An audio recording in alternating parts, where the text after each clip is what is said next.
Damien pulling no punches. Yeah. What's going on, everybody? It's Bill and Jason. And we got another episode for you guys. Jason's not here today, obviously. Hopefully the screen recording is grabbing all this stuff. And because we had some issues in the last one, but eventually Nate pops up, so it all worked out. But today we have our guest probably from further than any other guest we ever had, which is awesome. If you guys want to introduce yourselves, please. You first, man. I'm Damien, and this is Deano. We're from a band. We're all the way from Edinburgh in Scotland, and we're part of a band called Nightmare Frequency. Yeah, hell yeah! We make horrible industrial noise. So it's 5 o'clock in the evening over here. Yeah, unlike you guys, who's in the morning. So we're for those you guys watching. yeah. That's not his perfect. It's perfectly acceptable. Cheers, Slanja, and all that. Cheers. Yeah, cheers. But thank that's you. Why I'm drinking coffee. Yeah.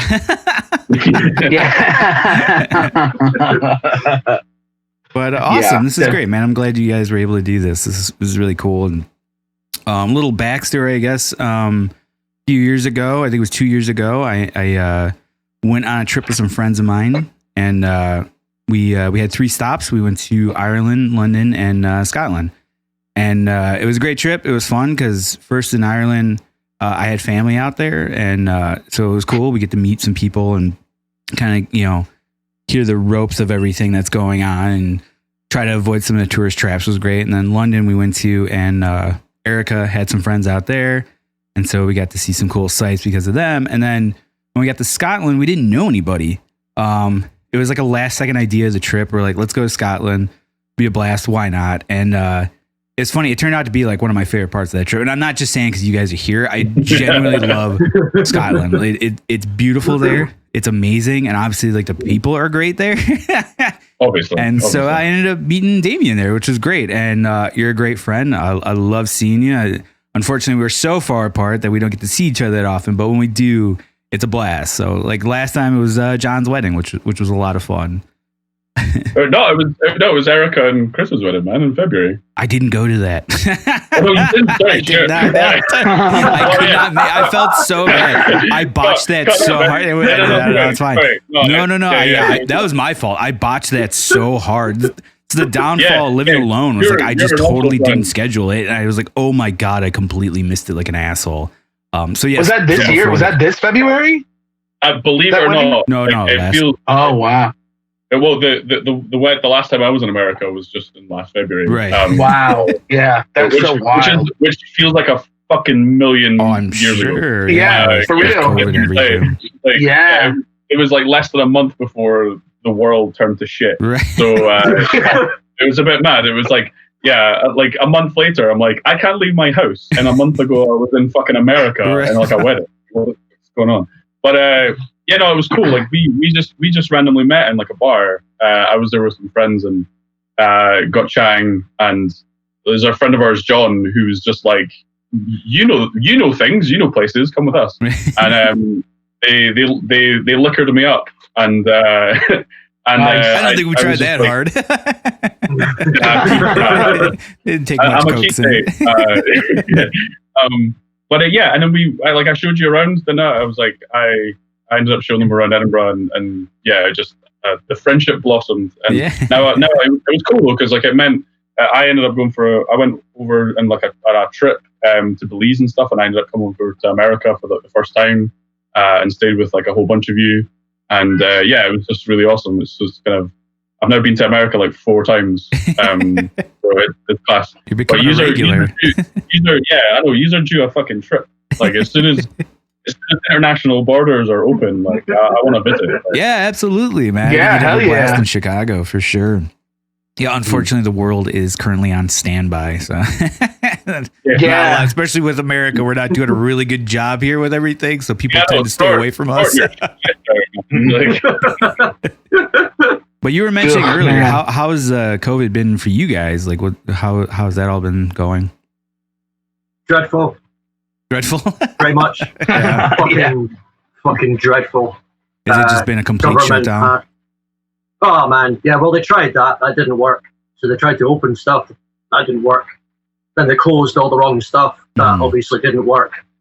And then vaccine trials, all of that seems to be really good. And then all of a sudden, that doesn't fucking work either. Yeah. Like, new fucking strain, things just not going great. So they let people have their fucking Christmas spirit and then they lock everything down again, which is just shit. So, yeah, they just... Yeah, we've just...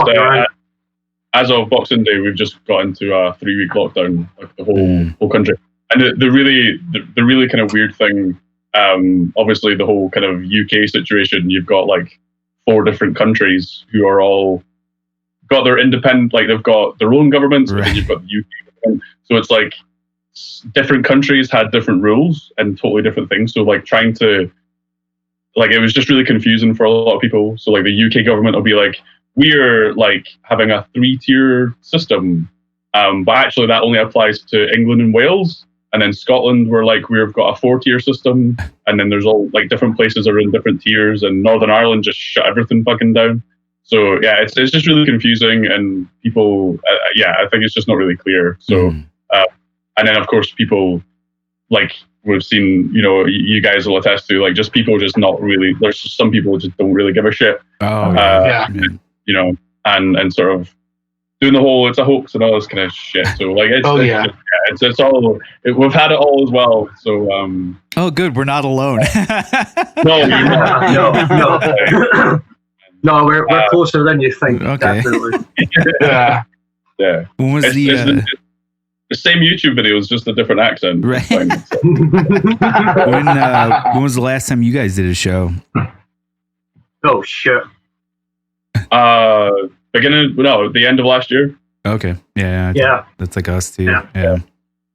Well, ours was played a show. We wasn't it in March or April? It was like right before. Yeah, or maybe February. I know my other band, Something Is Waiting. We did a show 2 days before they locked everything down. We got in just in time, and then it was like one more show at that venue, and then that was it. They shut it all down. Do you remember where it was? Reggie's. Yeah.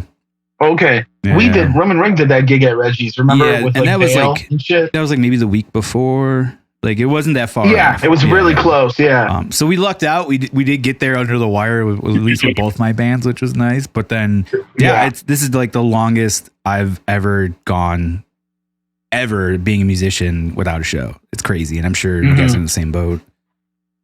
Yeah. Especially because we're both sound engineers. We get our income from right. Doing shows. Oh, I know. So no bands are playing.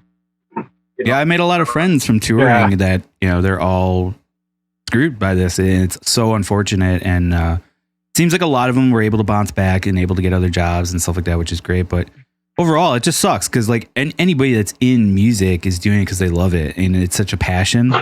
And it's just taken away from us now. And it just sucks. We all have to like kind of, all right, I guess we're doing a fucking 9 to 5 now, which is what we tried to avoid for so long. Yeah, no, pretty much, man. It's same thing. Yeah, like same with us. Like loads of friends, like in the industry, and like lots of musician friends who like do the fucking playing covers on a Friday, Saturday night, and in bars and stuff, and like that's all gone. And it's just it sucks, man. Like and like. Especially over here, like the way that the government, especially the UK government, have handled kind of the creative industries and have just been really kind of slow in the uptake of like of support and kind of despite the fact that it generates like so much money for the country and the economy, they just very last minute and they so nice. So if you don't, Deano, you can explain who that is. that is a scumbag politician who basically told every musician, sound engineer, roadie, everyone who contributes to the industry to get a new fucking job, bro. Fuck you, get a job. Very helpful. That's a great politician. Yeah, right? Thanks, guys. Yeah, thanks. So that's long and short of it. I woke up to that news and I was just like, I'm going to go support one of my creative friends. Get a t-shirt for this. So yeah, there you go. Yeah, I mean, I think just recently here, they finally passed some sort of like government grant for like the Save the Stages thing that's been going on. I think I'm not entirely sure. Oh, did they really? I think so. I thought I saw something the other day about that.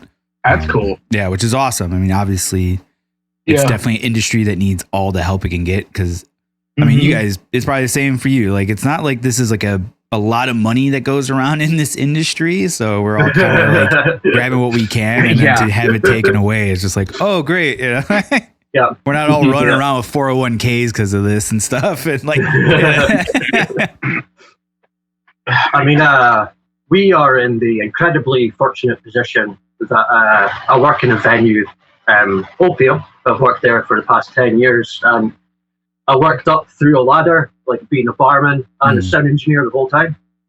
So I'm sort of like trusted in that place, part of like the management crew and stuff. And when the lockdown sort of relaxed, we were fortunate enough to be able to get into the venue to be able to use it. Oh, cool. And we basically just set up like we were playing a show and, you know, went at it for fucking 3 hours or something, just blasting through songs. So that was fucking cool. I'm in the unfortunate position to be salaried there. Oh, and cool. That's like all official, and I've got this fucking furlough scheme and stuff, but oh, nice. It feels fucking dirty though. Right. You know what I mean? It's like, you know, like I'm an employee, and all my friends are definitely not employees. They're all self-employed, and you know, that works differently. And they were the last to get support and the first to be put on the chopping block. So it's shit. It's real shit. I don't think there's one happy musician right now. I'm self-employed, and like lucky for me, I have been self-employed for a long time. Like, you know, I've got like 7-8 years worth of like taxes and being in self-employed. So they finally sort of gave support, but it was like really last minute after a lot of people, like a lot of pressure groups and stuff, like hammering the government to be like, you're just leaving these people high. Like everyone else was getting furloughed. So like here it was like, to begin with, it was like 80% of, like the government would pay like 80% of your salary. Whereas like self-employed, it was like, you got fuck all. But then they finally, the very last minute, they kind of put it in, and I've had grants on a couple of occasions.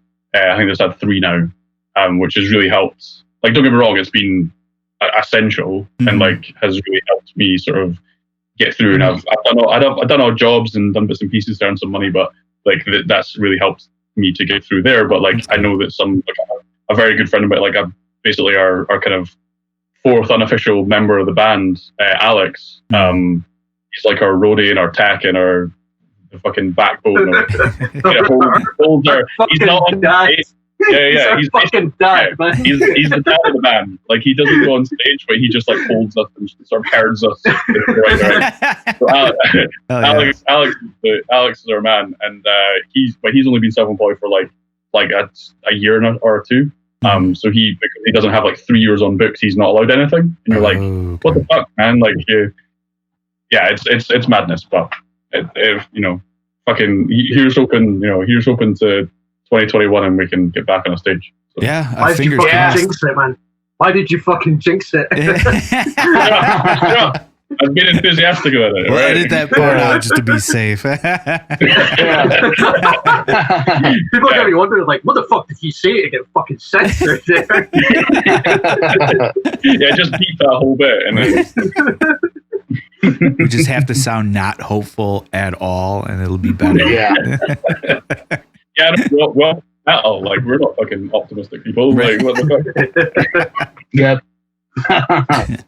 So tell me about this album. It was awesome. You hit me up because it just dropped recently. You hit me up to check it out, and it was funny. I felt bad because I didn't do it right away because like I wanted to really listen to it. I didn't want to just throw it in the background. I wanted to really listen to it, and I finally did get the chance because I got to listen at home on much better speakers, and I loved it. It was great. It's so great. Like it's not a world I'm totally familiar with, but I did grow up with a lot of like listening to some industrial here and there, and like the synth stuff and the darkness of it all, and it definitely hit well with me, and I loved it. It was so great. I was listening to it again on the way here, which was great.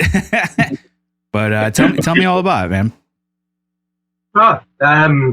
So from the last album, which was like 2 years ago, we sort of played lots of shows, threw some new songs in, jammed some songs, sort of put things on the chopping block. And we had like maybe 2 or 3 songs that I was like happy with, but I'm like, okay, we've got a place to start the album. And then sort of lockdown happened and I was forced into my studio. So yeah, I got my fucking head down and run some tracks, just worked in it neurotically. And yeah, it just sort of happened, passed it to them. They did their thing, passed it back. We all sort of like collaborated. So yeah, it was a bit of a weird writing process though, because it's like normally what would happen is I would like write a track and I'd be like, okay, this is a new song we're playing live. So we're just doing this. And then they would do their thing, and as we were playing it live, I'd be like, that's fucking cool. And then we'd like, grab it, put it all together, and then we'd have a finished track. But cool. with this one, it was like, you've already got 3 tracks. And to me, they stand out because they weren't completely written by me, which is a weird thing for Nightmare Frequency, because like the writing process is a solo thing, and then the live performance is a collaborative thing. But with this album, it was like, those are 3 songs that are different. So instead of making an album that tried to sound like those 3 songs, which was never going to fucking happen because they were all collaborative, I just made something different. So yeah, it was just bizarre, the writing process, honestly, because we were working with things that weren't with me from the beginning. So yeah, it was fun. It's fun. Oh, nice. It was fun. So this project was like it's your brainchild, right? This was mostly you. Right? My understanding. I believe. Yeah. So then, how did Damien get involved? Well, so Damien and I went to college together, didn't we? Now you tell the fucking story, man, from your perspective, because it's a lot funnier from your perspective. Nightmare Frequency had been going for a little while, and Deano had been making tracks and stuff with the other member of the band, Sheehan, was one of Deano's best friends and is now one of my sister from another mister. And it was just a duo, and it was kind of like I said, it was Deano's brainchild. And then I met Deano at college. We did a sound production course together, and he's a fellow drummer, so and he's quite protective over it. But we like similar stuff, and we kind of hit it off. So I kind of got brought in, and yeah, it just kind of developed from there. And I really like the kind of style and the kind of the live show, as Deano kind of mentioned, like, there's the kind of writing process and there's the kind of live element to it. The live show's kind of always been quite a spectacle. A lot of influence from like old school, like Skinny Puppy and Nine Inch Nails and stuff, that kind of very visceral, kind of theatrical kind of stage show, which really drew me to the band and something I really enjoyed. I play a stand-up kit. I don't use my feet at all, so it's all stand-up. Oh wow! So it's all in the hands. When we first started off, we didn't really have a lot of gear, and our gear was shit. So we used to have to have we'd literally like steal bar stools from the place we were playing, and like stack bar stools up with like toms on top, like toms stacked on top of each other. We had like pegs with like kick drums like placed on, like precariously placed on them, like shit. Like the drum kit would just like fall apart when we played our hour shows, and it was just utter chaos, and it was not refined whatsoever.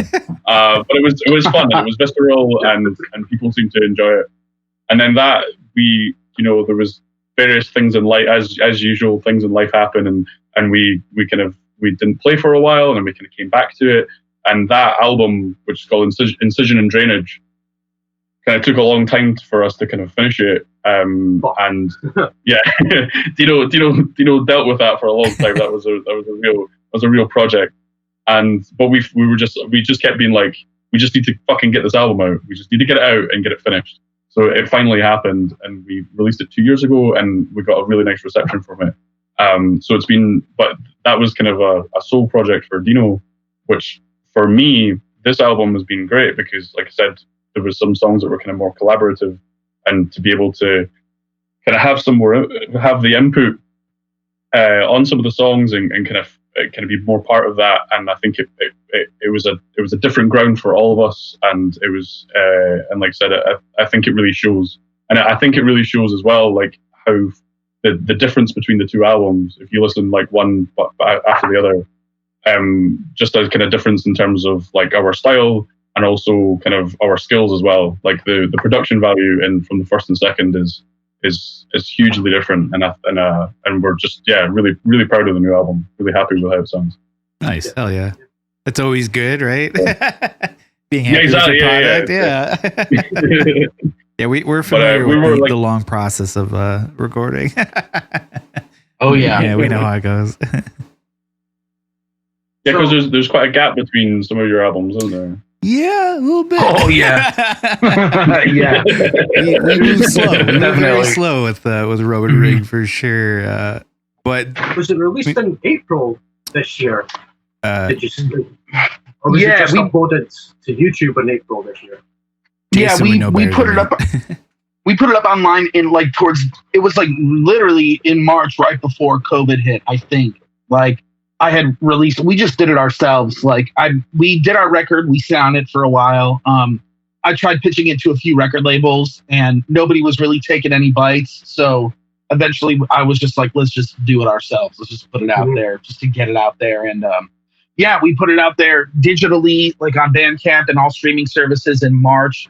And then we just recently, we made enough money off of digital sales from Bandcamp to get a run of CDs made. So we just decided to do that because metal guys love to collect shit. So, it's cool to have that to sell. And we sold a few so far. Yeah, not bad. Yeah, we made some sales. But we're definitely like the slow moving type of band.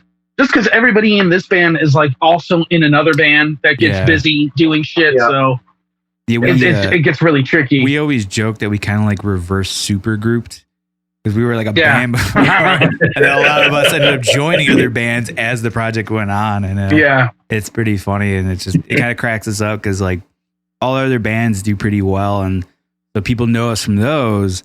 And then it's always a shock when they find out. They're like, "Oh, Roman Ring, like you're in that band." It's like, yeah, man, we've been doing it for like so long now. I think close to almost 10 years now. I think we've been doing it for a while. Yeah, for sure. Yeah. I'm one of the original members. Yeah, and that's always funny when people are kind of thrown off by that because they do know Roman Ring in Chicago, and it's just kind of funny how people like don't ever put two and two together sometimes. Well, us being in other bands it helped us with this album too because it was like.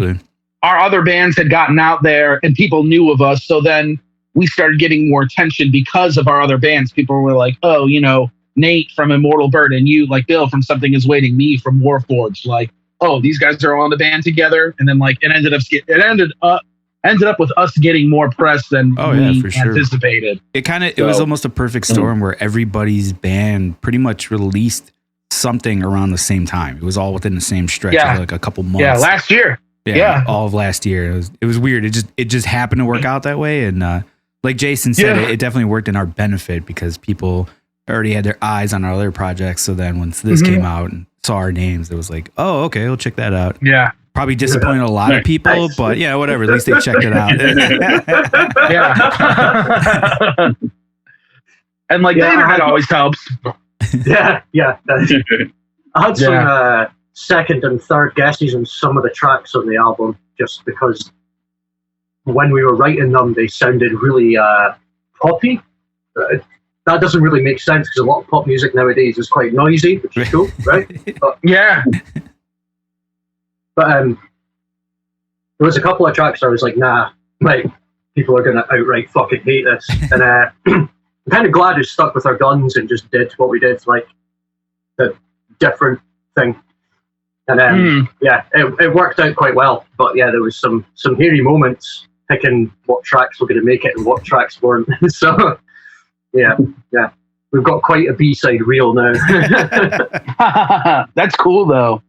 I've always envied bands like that could write so much music and then you have so much to decide. All right, what's going to make it and what's not going to make it. Like I've never been in a band that's ever been capable of like writing 15 songs and then us being like, all right, which 10 of these are going to make it onto a record?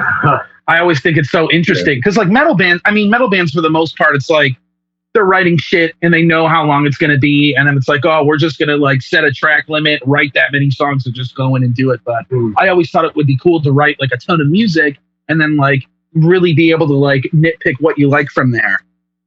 That's the good part.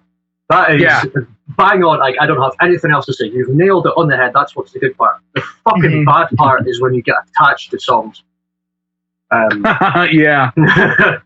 Like I'm sure, man. It's got to be hard to cut them. Yeah, I mean, like it's like I really like to melt in front of my speakers. And I don't mean smoke melt. I like to get in the zone. I like to have everything running. I like it going for like fucking 15 minutes, and that's where I draw the soundscapes from. Cool. That's where the tracks are based from. But then the atmosphere that I am in when we're doing that isn't necessarily going to be the atmosphere that somebody else that's doing it. Like, who wants to listen to a 10-minute long fucking soundscape? A fair few people, but most people are just going to go, what the fuck, skip forward, what the fuck, skip forward. It's like, okay, you're not getting the expansion, so why, you know? So a lot of it's like that. Someone else's blood in your lungs, which is definitely a song that me and Damien wrote together. The end section of that is one synthesizer being run through a broken guitar cab in a very large room, a lot of mics and more reverb, and that lasts for about 1 minute on the end of an instrumental track. And according to Bandcamp, that's the least listened to track or the most skipped track because people get to the soundscape and then go, what comes next? So yeah. A lot of tracks were like that and they were cut for that reason, which sucks. But at the same time, it gives us more ammunition for next time, and our live shows incorporate a lot of the cut stuff that is more atmospheric because we can create the atmosphere of, you know, we're coming to fucking get you. We can make it tense, you know. You're not just comfortable in your bed being like, this fucking band, dude. No, it's like, nah, we're fucking coming to get you. Be scared, like that sort of thing. So yeah, it's fun. Yeah, we have like our live shows. It's quite funny. Like I think some people, I've had people come up to me and said that they sometimes felt uncomfortable because they didn't know when to clap. Which because like I'd say we like Deano will you know, we have, say we get given like a 35-minute slot. Like we just pretty much have a 35 because we obviously all the electronic, like that we'll kind of strip it out of the kind of drum stuff and the synth stuff that Sheen's doing and the vocals, and we'll just have a 35-minute track that we go play, and it just fucking plays, and it's okay. So like all of the tracks blend together. So all that soundscape stuff that he's talking about is all like the intermediate parts in between the tracks, which cool. we love. But yeah, sometimes like, and we've got people who come to see us a lot, and they know the songs, so they know like, cool, this song's finished. Oh, okay, yeah, like, this bit, we're like, we can clap here. And we can go, you see some people like, do we clap? Is it still going? Is the song ended? And you're like, oh. And which I take great pleasure in. But yeah, it's just a little thing for me. It's just gonna look around the room at the gaunt faces, going, I think I clap. I don't know.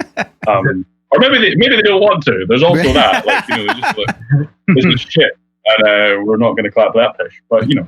No, I know. I know. Like, we definitely have friends in bands that do that too live. Where like, yeah, if you don't know the songs, you're totally in the dark, and and it's always funny because then they're friends of ours, so we know. So we're over there clapping, and we just look like we're psycho because they're like, "How the fuck do these guys know?" Because they're really dedicated to this band. It's like, yeah, they're our friends. You see, the thing about it though, in its defense, we definitely didn't do anything to help it when I stopped talking on stage about 5 years ago.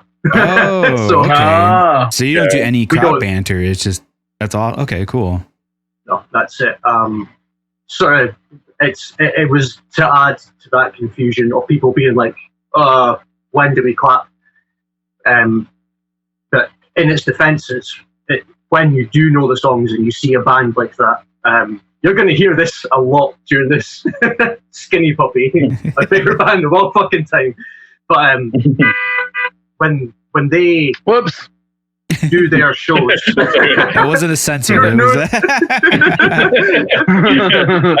That's a delivery.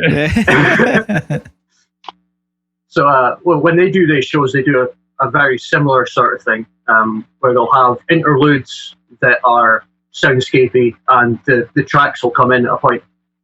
When you see a band like that and you know the tracks, it is just such a weird and like exhilarating feeling to be like, oh, I know this. Like this is happening now. I know this song, and for it to be a slightly different rendition of that song, or to be slightly shortened or extended and be like, oh, I know what they did there. Like it's live, it's different. You know, it's not the same as it is on the album, but you know, it's still familiar enough.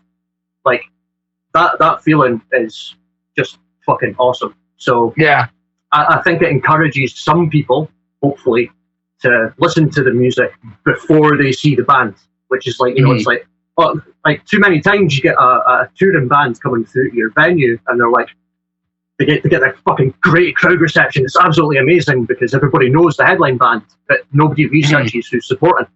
Nobody gives a fuck sometimes, you know? So it's like, when they're playing, it's like the interaction is non-existent.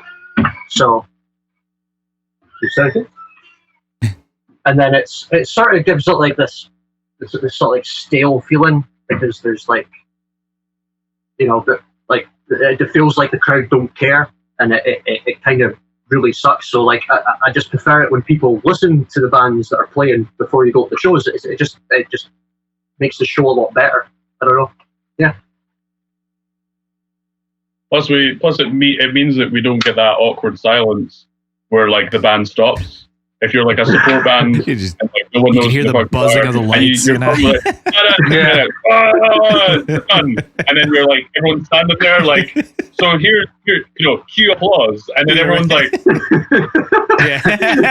you're like, yeah, fucking thanks guys, thanks. You know, that's shit. So you just throw a whole fucking load of noise at them, and it doesn't matter if they don't clap because they've not got an opportunity. The next one come around. So yeah. Mm-hmm. It works. Yeah. What are the crowds like over there when you play local shows? Like, are your like crowd sizes in local venues? Like, what's your local haunt? Like, you know, your mid-sized venue that you go and play when you can. Well, being in Chicago, I mean, it's a pretty good sized city, so there are a good amount of venues that are around, and we're pretty lucky to be able to play a lot of them, and it ranges from all different sizes. Like we play some of the smaller clubs where it's like, I don't know, Jason, what would you say? Like, I'm drawing a blank of the bar. Not Cobra. Like a smaller venue? Yeah, even smaller than Cobra. Like, like Livewire or like. Yeah, like Livewire or what's the other one? It's in Logan Square. Burlington. Yeah, that's another really small club. And those are fun, you know, because they're small rooms. So, like, if you get a handful of people in there, it looks pretty packed, which is nice. Looks big, yeah, which is like nice. That. But and then, you know, it goes up from there. Like Cobra Lounge is a really great place. That's like a bigger room, better sound, and although they're kind of getting away from the more metal and hard rock stuff, which is kind of a bummer. And what I would like B Kitchen is another place that we have here. That's B Kitchen's another one. Yeah, I would say the crowds really depend on like the type of show you're gonna go see. Yeah. Like for a band like our band, usually we end up like opening for tour packages. So it's a lot of guys that would, you know, listen to like technical death metal or just death metal in general. They come out to the shows, you know, and then we also have like our built-in crowd, like our friends that'll come out to the shows, people that they know that'll come and check it out. But then, you know, on the other hand, there's other shows where it's like, let's say there's a show at like Bill said, like the Burlington, and it's like, you know, a couple of more like underground bands, or even underground styles of music. It's almost like sometimes those venues have like a built-in crowd where they'll go to that show and they're like, okay, we're going to see something that we know that we like. So it's kind of cool that you get that mix in it, and it's just so weird talking about it because I can't even remember like what the crowd was like at the last show that we played. Yeah, it can be tough though sometimes in Chicago being such a big city because people tend to it's like a small attention span thing, and it's whatever's that flavor of the week, they're into it, and then all of a sudden it's a whole new thing the next week, and. Exactly. Because I remember, like, even before Jason had joined Roman Ring, we were doing shows at Cobra Lounge, and it was really billed as like a metal venue, and it was a lot of fun, and there was just like this great built-in crowd that came out every weekend, and so no matter what, you'd be playing in front of a bunch of people, but then eventually that just kind of petered off, and people weren't showing up anymore. They were just like, yeah, we're over the metal thing now, so we're on to the next thing. Yeah. Okay, like, thanks, guys, but we're still doing it. Yeah. Yeah. It's a bummer. But overall, it is a great city to play for sure. But yeah, like I said, the crowd can be tough too. Like, people are kind of like, if this isn't my band, I'm not into it. And, they got the arms crossed all in the back, or that's when they're grabbing a drink, Yeah. And so it takes a little bit to kind of coerce people into digging your band sometimes. But when you do, it's great. I mean, the crowds here are always awesome, and people are pretty sweet and nice, so it's always fun meeting new people for sure. Mm-hmm. Do you find that like you can't really like mix up, like especially in like the metal scene where there's kind of a whole plethora of like genres and different styles?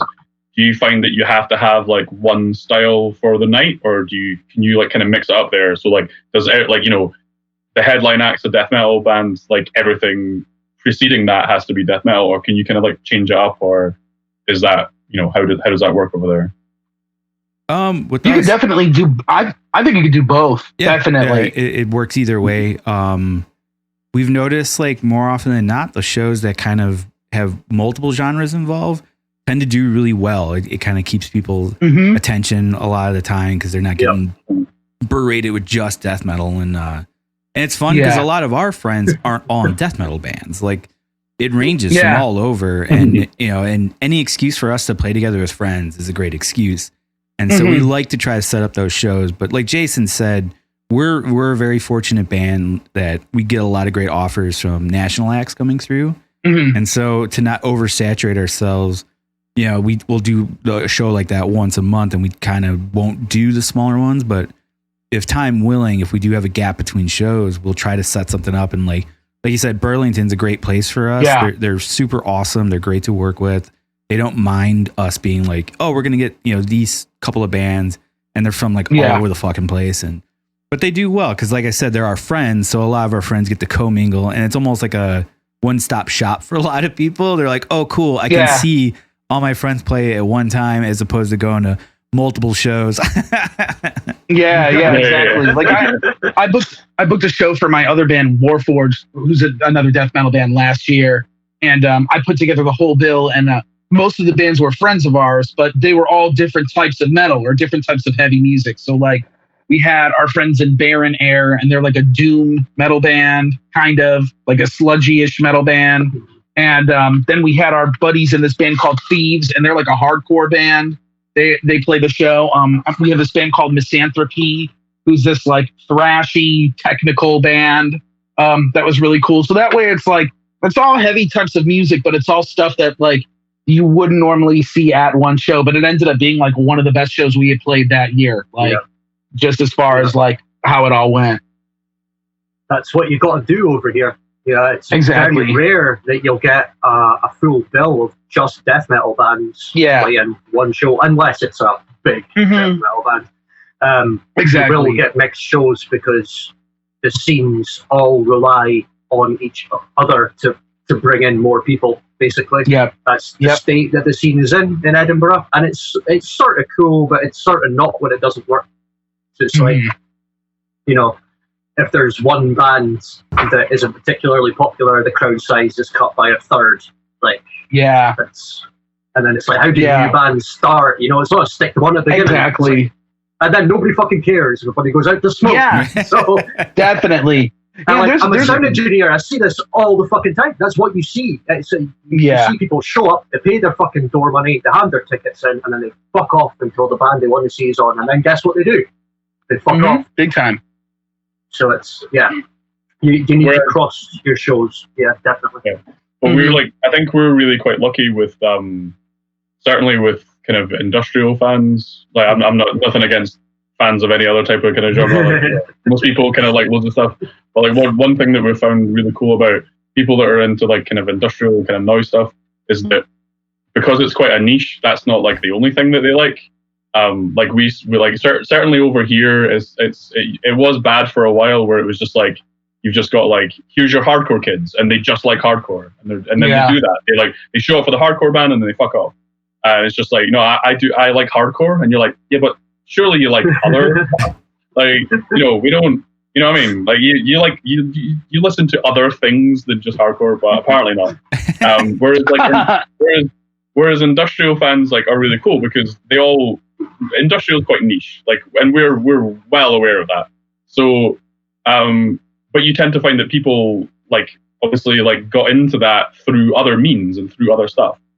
So like they'll stay for like all the bands. Like they'll be there. We invite people to shows and they're really good at like hanging around and seeing all the stuff. And we really appreciate that. And we all like we don't give times for like you get the classic like we've got friends who just like show up whereas like you get the you got people who like message and be like what time are you guys on?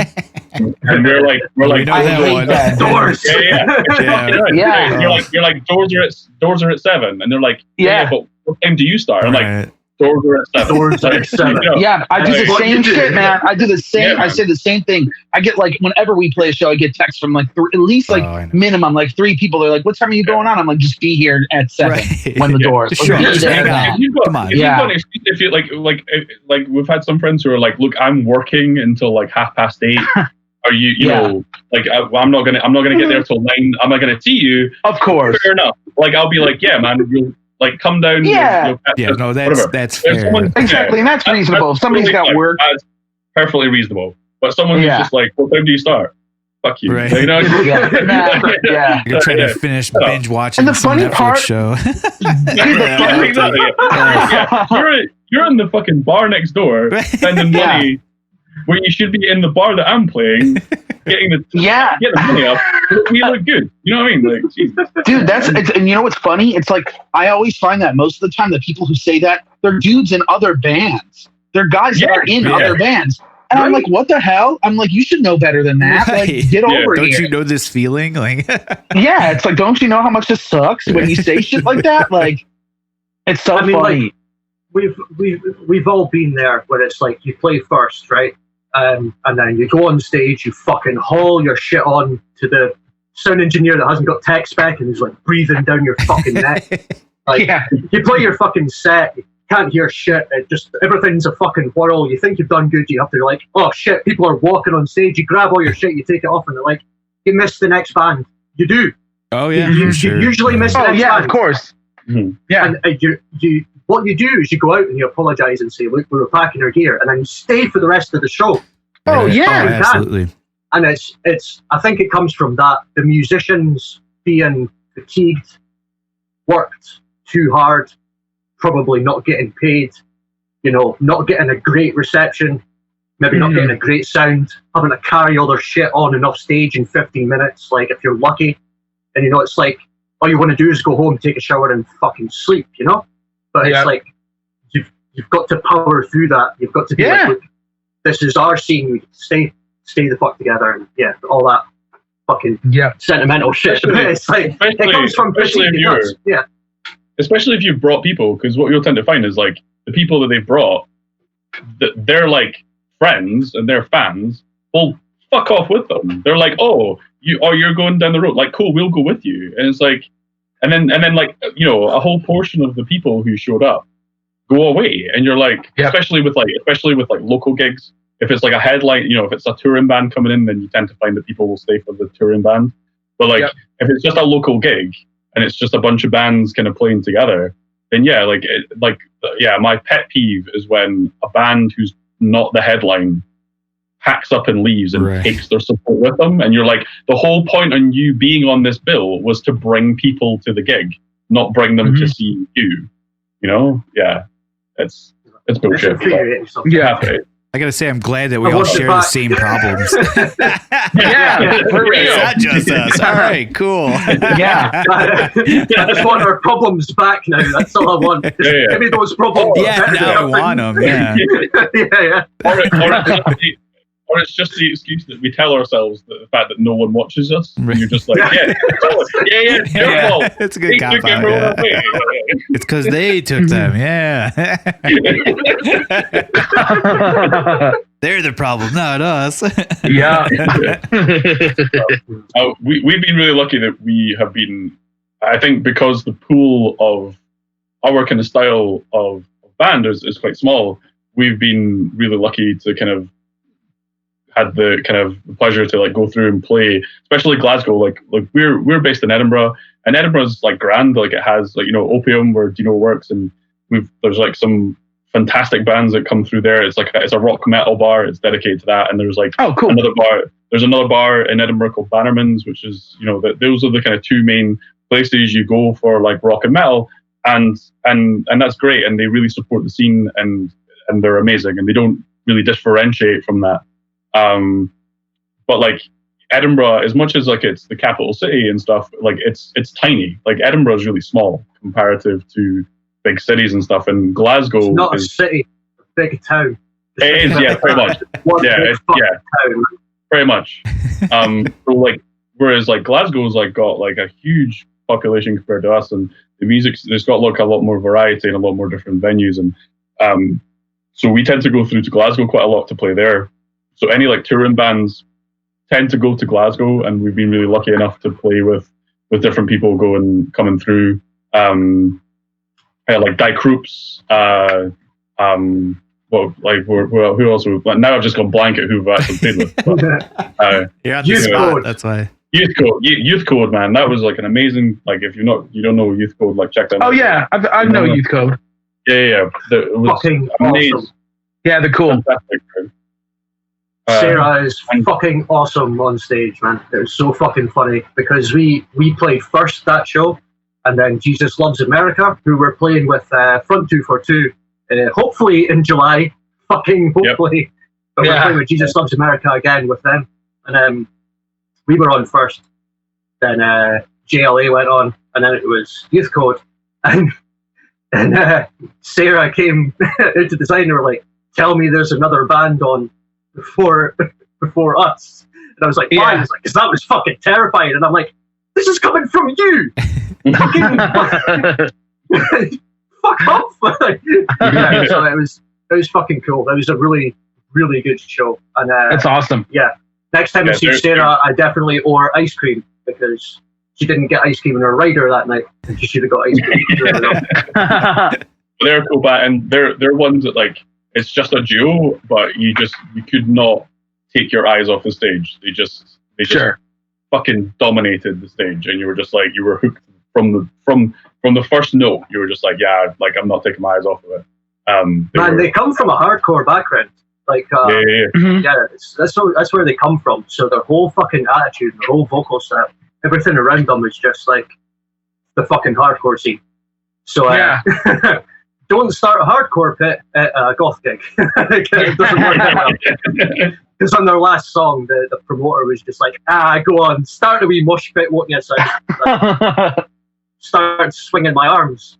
What did you do? And nobody. There you go. That. So we've got a bit of a reputation of being support of a band and then just being like getting in the middle. And we're like, right, well, let's get the fucking crowd going. And there's just loads of people just bobbing their head, and we're just in the fucking middle. Just fucking do this. Because you're also got that adrenaline from just coming off stage. And we if you've seen us on stage, like we've got like grease paint and fucking fake blood and the full white. So we come off, and most of that's like sweated off. You just look like you came out. Just the real blood left. Yeah, just the real blood, and you look like you came out of a coal mine, and and you smell like death. But we're just like, let's fucking do this. Let's get this crowd going. So yeah, we're normally the ones trying to start a pit in front, and it's just it helps. So sometimes it goes down quite well, but yeah, sometimes sometimes goth crowds don't really appreciate it. Yeah, I hear you. Yeah, it's very dependent on the crowds. There's what you find though is like there's a group called Scot Goth, which is like exactly what it sounds like, Scottish Goths. Everybody just sort of joins this wee group on Facebook. It's quite active. They're cool guys, and what you find is a lot of the older guys who are around during the post-punk and punk era will join in pits. So there's me and Damien, 30 odd, and then there's like 45, 50-year-olds like doing the same thing, fucking go in, and we're like, yes, and all the young ones with like their fucking 10-inch heels, like I might be like, I don't want to fall over and break my fucking ankle. Fair, all right, fair. So yeah, you find yourself in jump pits with not old people, but the older goths, and it's a good feeling. Yeah. Being in a mosh pit with older men. Yeah, that's a great feeling. I bet it is. It's so funny. Hey, I'm going to be right back. I got to use the bathroom real quick. I'll be right back. Just take the phone with you. Yeah. You want me to? No, please. I would. Nah, okay. All right.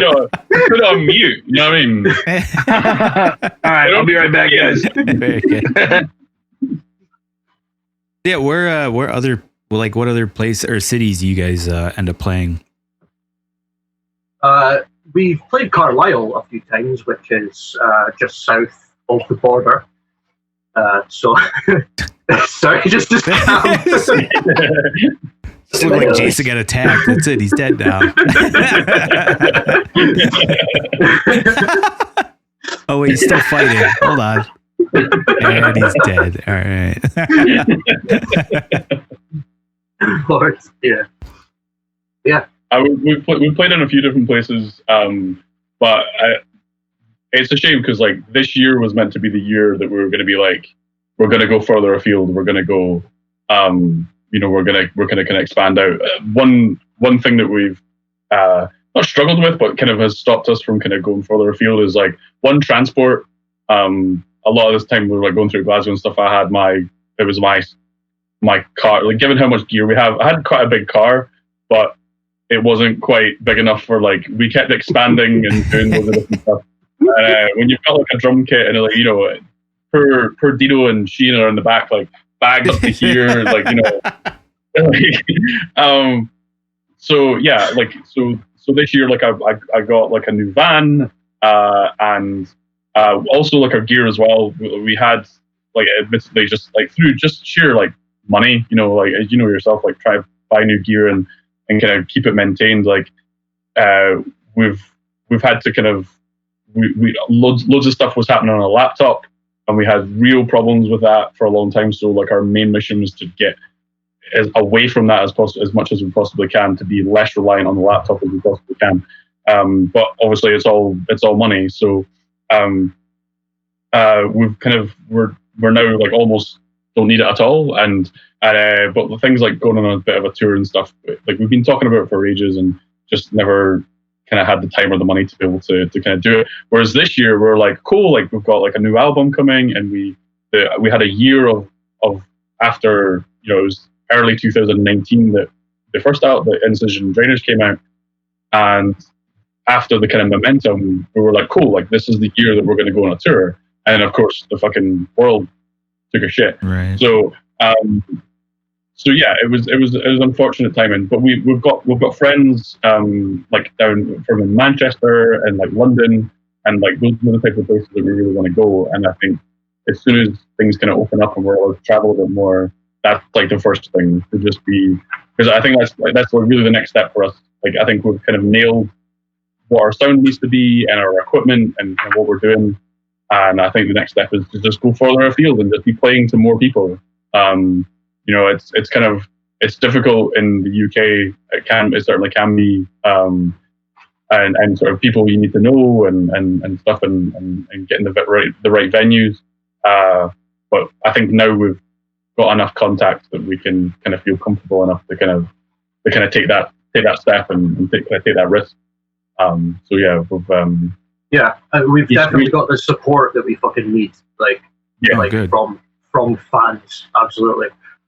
Like playing any local show is going to be easy because they will come and see us, and as long as we've got that support elsewhere, we can go to those cities as well. And we're slowly expanding, which is cool, but tedious.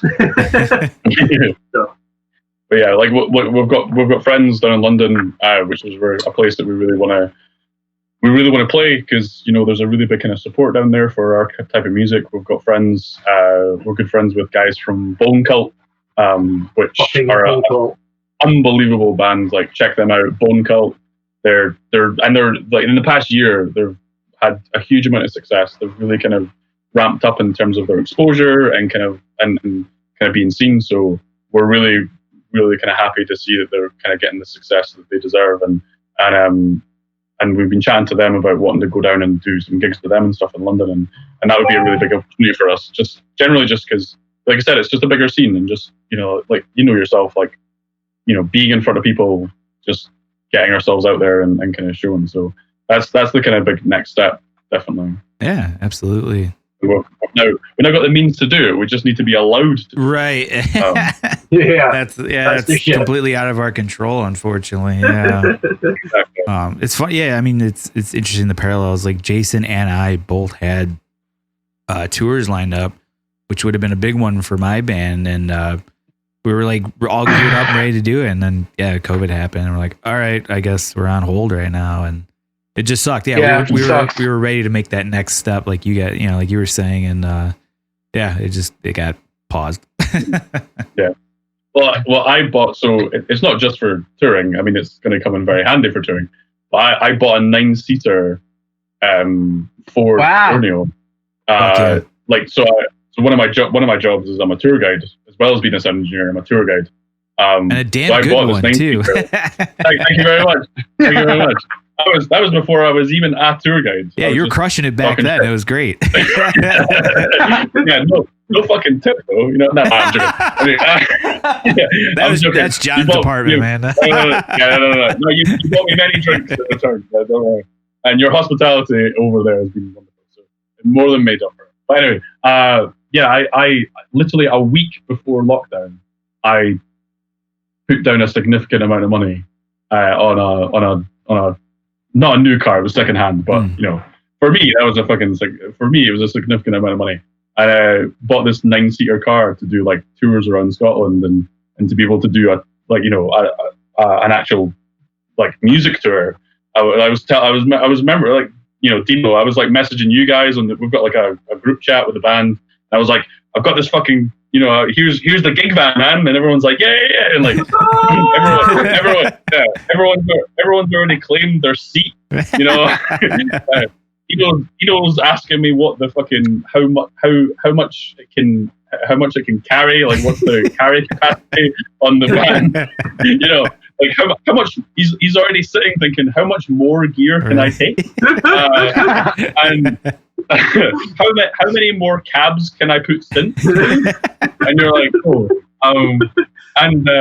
it was all ready to go, and then literally like a week after I bought it was like, nope. But it's ready to go. It's all ready to go in there.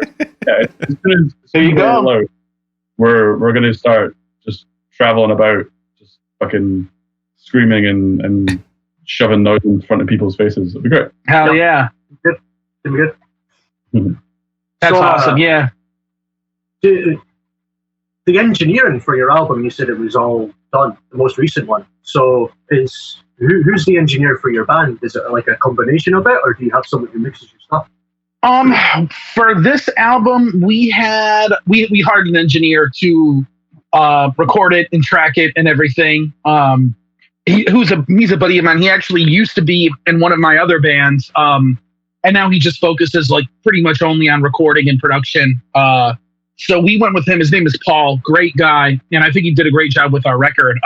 He's tracked my other band, and with Rum and Ring, this was my first album with the band, but I've been in the band for like 6 or 7 years now. But I was the one who was pushing for him. I'm like, hey, this guy does great work, and like his production style is pretty modern, but it always sounds like it cuts through like it's. I love it. I love the work he does, and it took some convincing, but everybody, you know, once we started working with him, it just like everything just flowed perfectly. Like we got the drums done, I think in a couple days, and then guitars not long after that. We finished almost all of that. Took a little while with guitars, but we were having too much fun. Well, yeah, because what did you guys track guitars at IV? Kind of like half at IV, and then the other half at Paul's apartment. At Paul's place, yeah. And then eventually went back to IV to reamp everything and stuff, and it was a lot of fun. That was a whole day. And you know, we're like most death metal bands, we're broke, so he worked with us to great heights with the money that we had. Right. So yeah, and he did a good job staying in our budget. Yeah, he did it. Which I believe was zero. No. Yeah, right. We ended up paying him, thankfully. We did. We were able to give him some money. We scrounged up all the money we needed to. But you know what happens to engineers that don't fucking get paid, man? Like they do funny things with your multi-track. Yeah, right. Oh yeah. And a couple extra sounds in there. Yeah, no. And previous albums, it was like kind of like me and Nate were engineering stuff, and as we did those, it was like I right away I was like, I don't want to do it again. It was a lot of work. It was a lot of headache, and it was just like it kind of took the fun out of it. At least for me, it was just like, man, I just want to be able to play the parts and if somebody else work on it. And Paul was a great choice. Like, you know, I've met Paul through Jason. He's a wonderful dude. He's a great guy. Got a great ear. Does great work. So like it was pretty much a no-brainer for sure going with him. And it was funny because we had a few other people in mind, and Paul was really passionate about working with us. So it was like, well, how do we say no to the guy? You know? So exactly. Yeah, so we ended up going with him. Yeah, and I think we're talking about since quarantine has been a thing here, we haven't been able to do shows. We've been writing a ton of music. So for the next release, we're already talking about going with him again. Yeah, absolutely. Nice. Yeah, just because he does such good stuff. Yeah, because in like awesome. our previous releases, thanks, man. We especially with Nate, he really likes the more analog sound, you know, which is really not too conducive to metal. You know, it's not like a thing that happens too often, and especially in this era of like tricky. Digital, you know. And I'm still very happy with what we did in the past. I think it's great. You know, it's just we made a conscious effort to be like, all right, we kind of need to step more into this more modern era of recording, but still kind of maintain some of the analog roots that we have. Because I mean, me and Nate are older dudes, so we like that sound. And I think it was a great compromise for sure. I think Paul did a great job capturing that. Yeah, it's an interesting duality because I feel like a lot of death metal guys like to do their records almost as raw as possible sometimes, where it's like no samples on the drums, no sample blending on the drums, you know, just miking up a guitar cab, no reamping, you know, the vocals just one track, you know, one take. And because like, you know, it's like a flex almost. But yeah, I remember when I had joined Roman Ring, they were just about to we were putting out the last CD. I didn't play on it, but I joined the band, and everybody's complaint was just like, you know, I loved it. I loved the record. I loved the music, and I can really appreciate that style of production. But we would always get comments. People would always just like complain about the production, you know? So when it came time to do the Halogen, I was like, all right, why don't we go with something that's much more of a modern take? You know, let's take some risks with some of these new production techniques. And, you know, lo and behold, it worked greatly in our favor because we're getting a lot more attention on this release than anything else we've ever had. A lot of it is a loudness war as well, man. Like, as much as everybody hates it, you got to play the loudness war because most often than not, you're being played alongside other artists, right? Yep. So, you know, just imagine you're listening to a fucking death metal tune with modern production, and then you listen to Morbid Angel from 1989. And yep, exactly. All right, that's fucking cool, but just let me turn this up a bit. You know what I mean? Exactly. And then the next song comes on and just fucking like blows it out of the water, and all of a sudden that song just so happens to be your next favorite song because it sounds so big, and you just keep turning up your fucking speakers. So it's like, you know, you got to play the loudness war with modern production. In a modern, I definitely agree.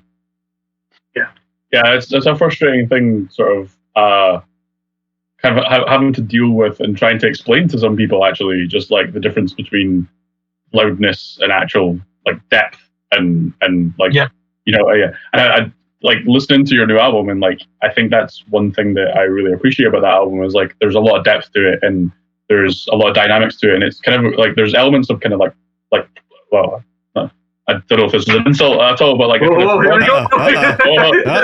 kind of like progginess to it, like in certain parts. Oh, yeah, and, like, definitely. Yeah. Like, cool. I'm glad.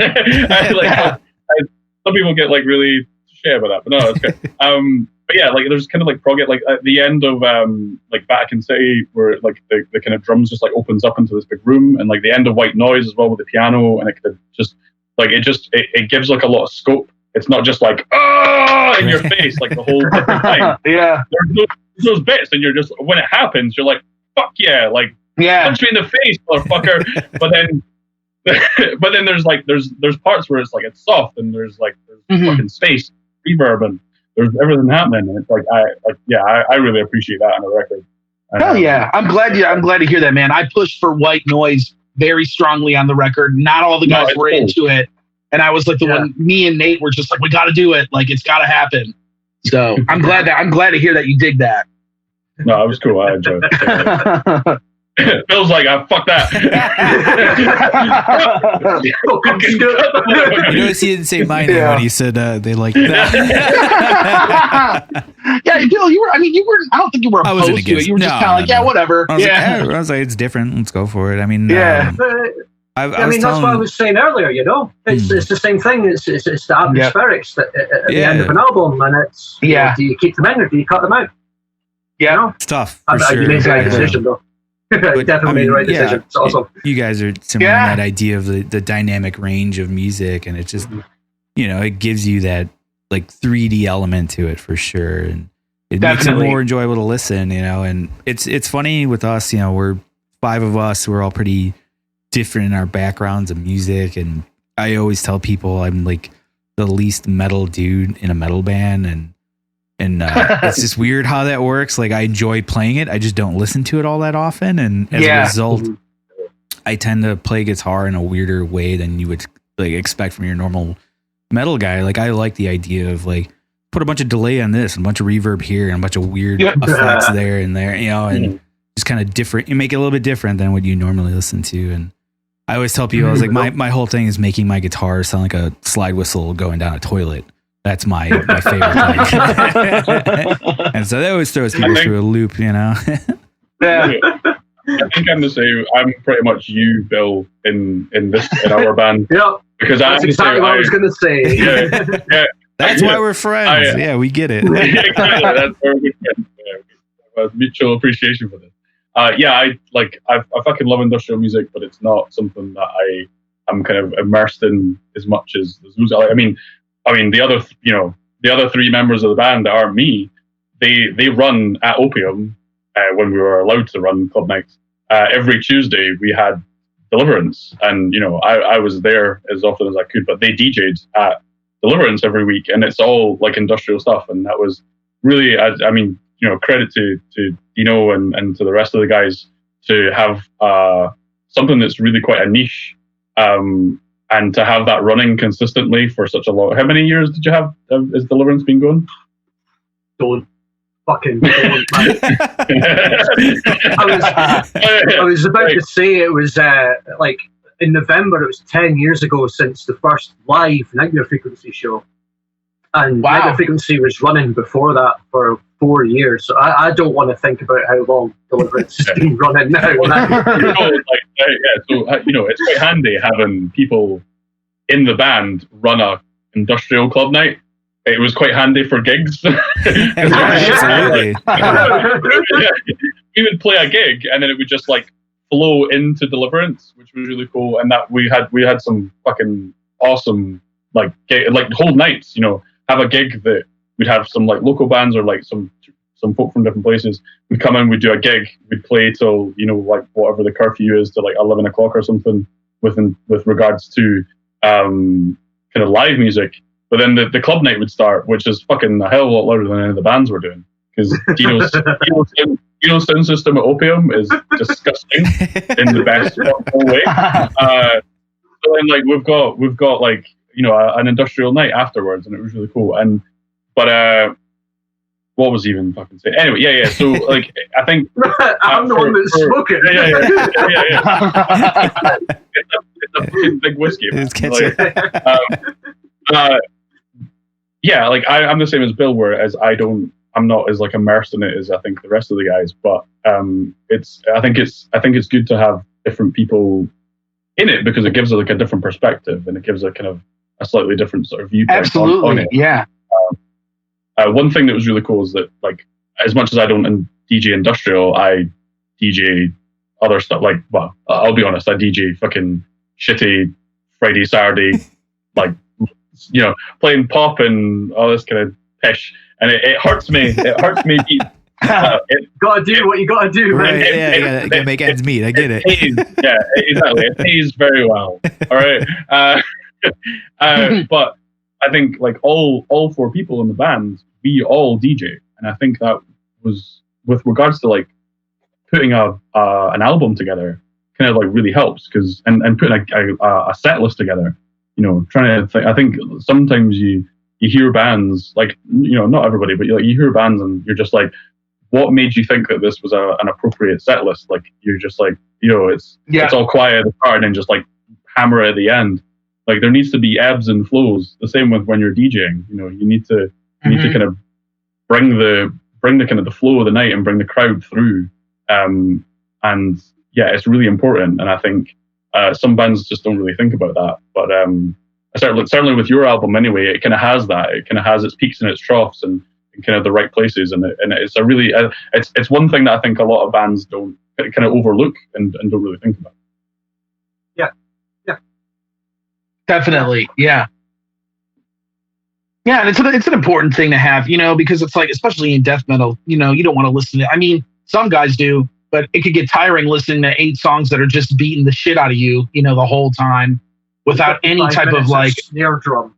Yeah, exactly. Like I love it. I'm a drummer. I love that shit. But at the same time, I also know it's like, okay, that's not for everybody. Everybody's not going to love that, Yeah. And you got to have some dynamics there, or else it's just, to me, I think it's necessary. Yeah.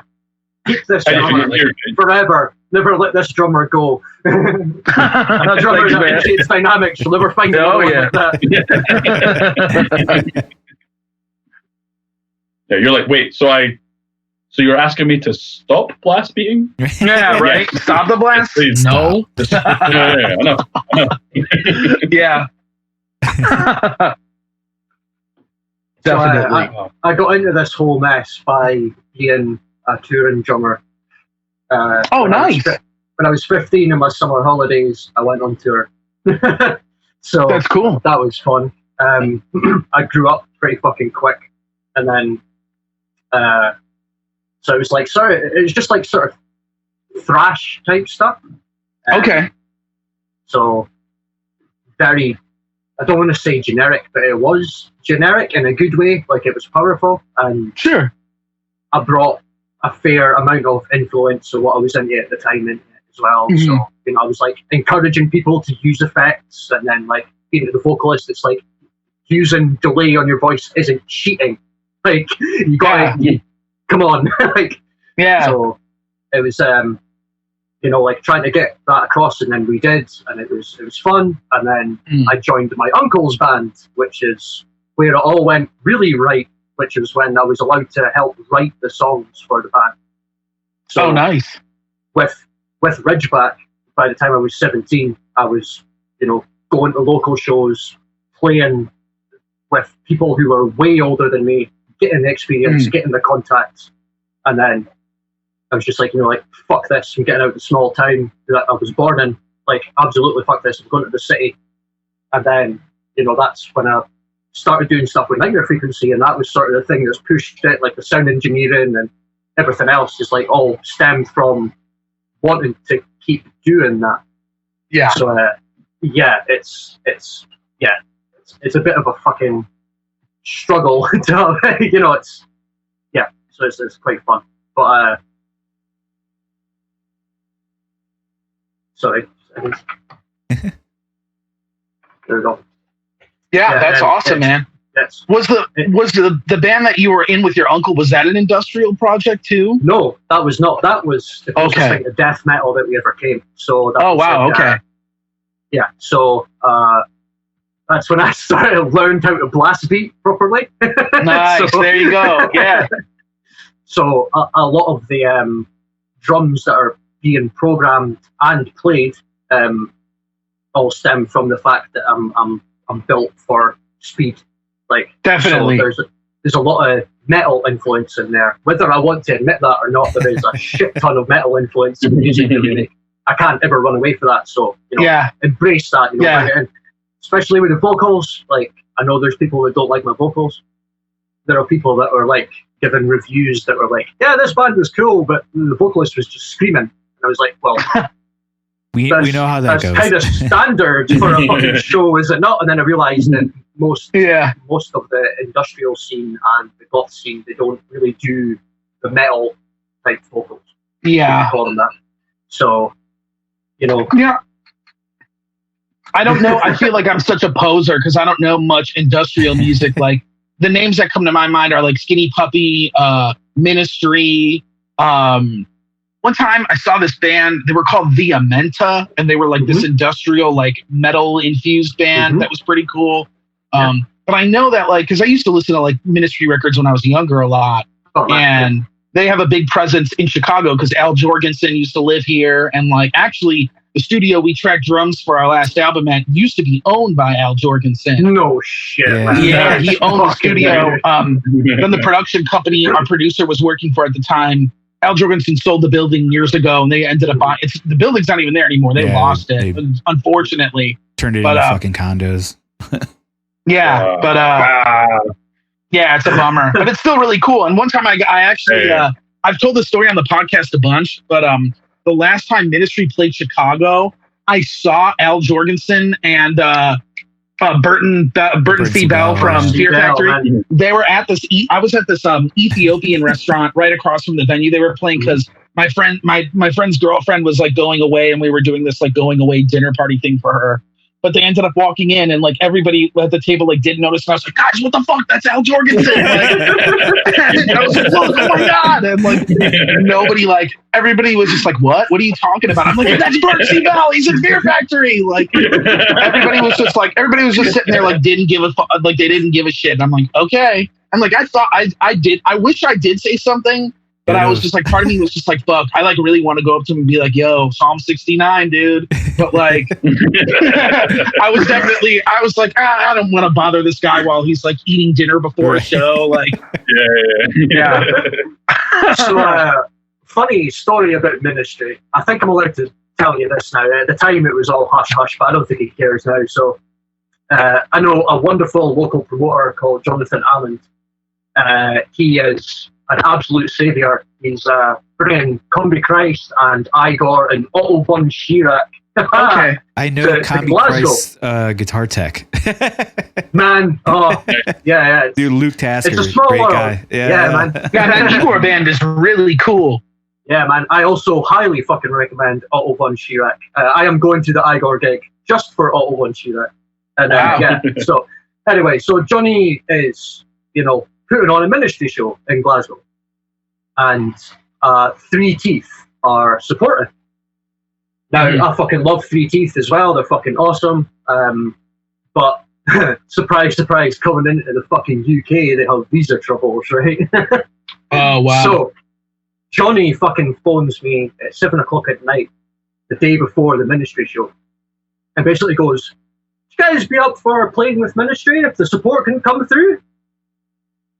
And I was just like, "Does a bear shit in the woods?" Yes, I would very much like to. So I got a bit fucking giddy, and I was like, "Oh yes, Johnny, yeah." I was like, fucking like, what?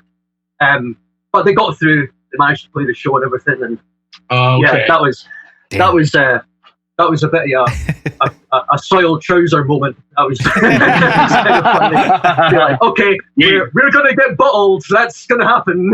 Yeah, wow. We so from my perspective, we've got like our band group chat, and normally if Deano gets like if if there's a gig offer, normally it's like a very polite, like, hey guys, like, such and such has got in contact. Like, if everyone's free this night, like, we're going to be playing with this band. And we're like, cool. And everyone's like, yeah, sure, we can do it. This is just like, I don't give a fuck what you're doing.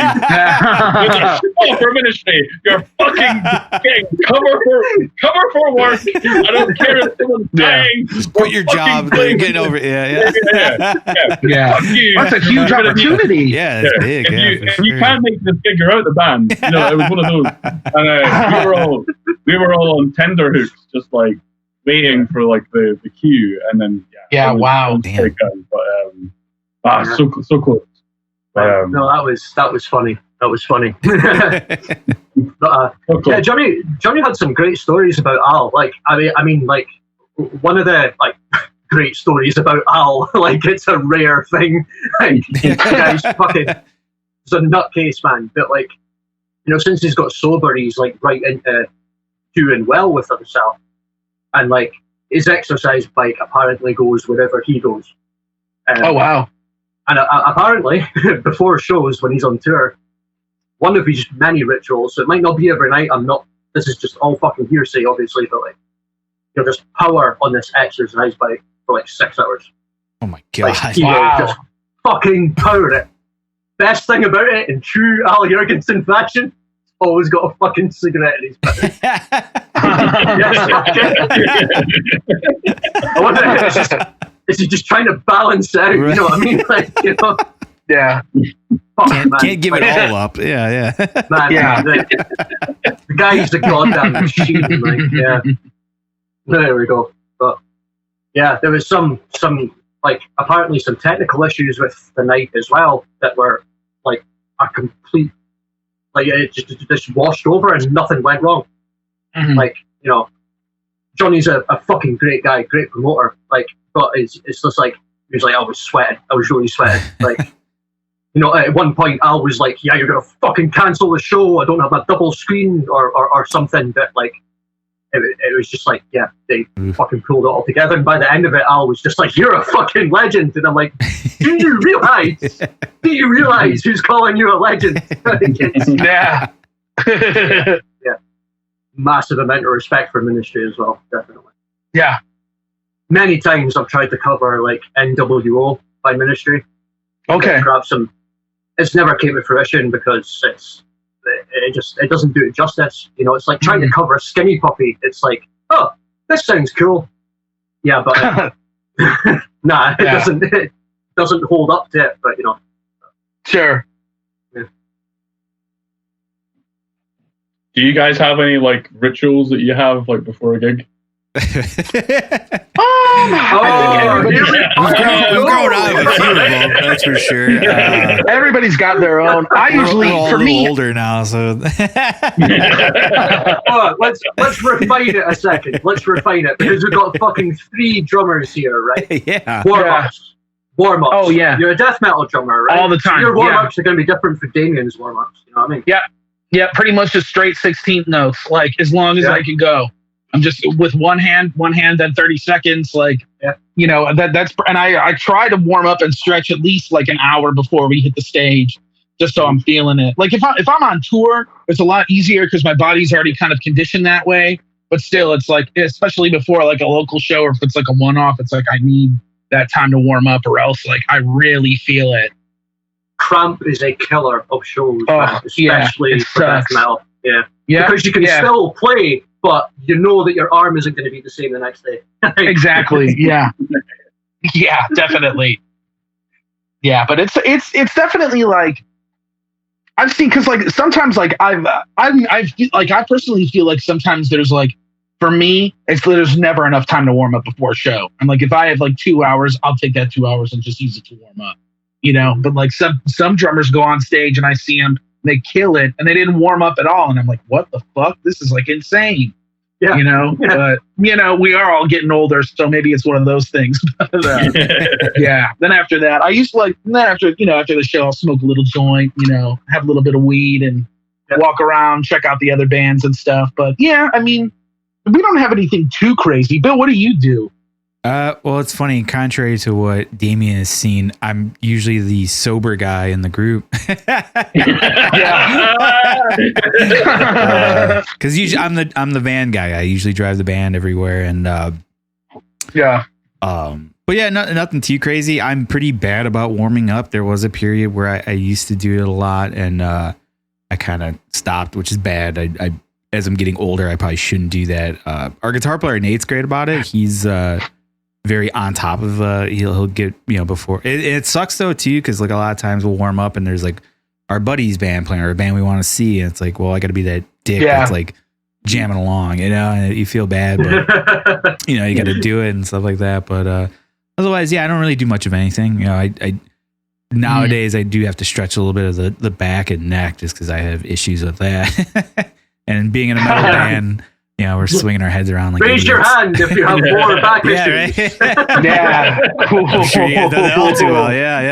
I'm finally getting over some back issues now, and that's been good. Which is kind of nice with this whole pandemic thing, is that I've been able to kind of rehab my back a little bit and get back to how I used to be. So looking forward to doing a show with my new back. I feel better about it.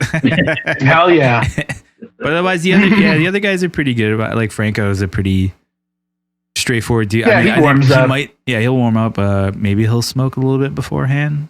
I don't even know. I know afterwards for sure, but and then Dan, our singer, he warms up. He warms up all the time. He has those that Zenith Screaming Melissa Cross DVD. He's got like the audio tracks on his phone.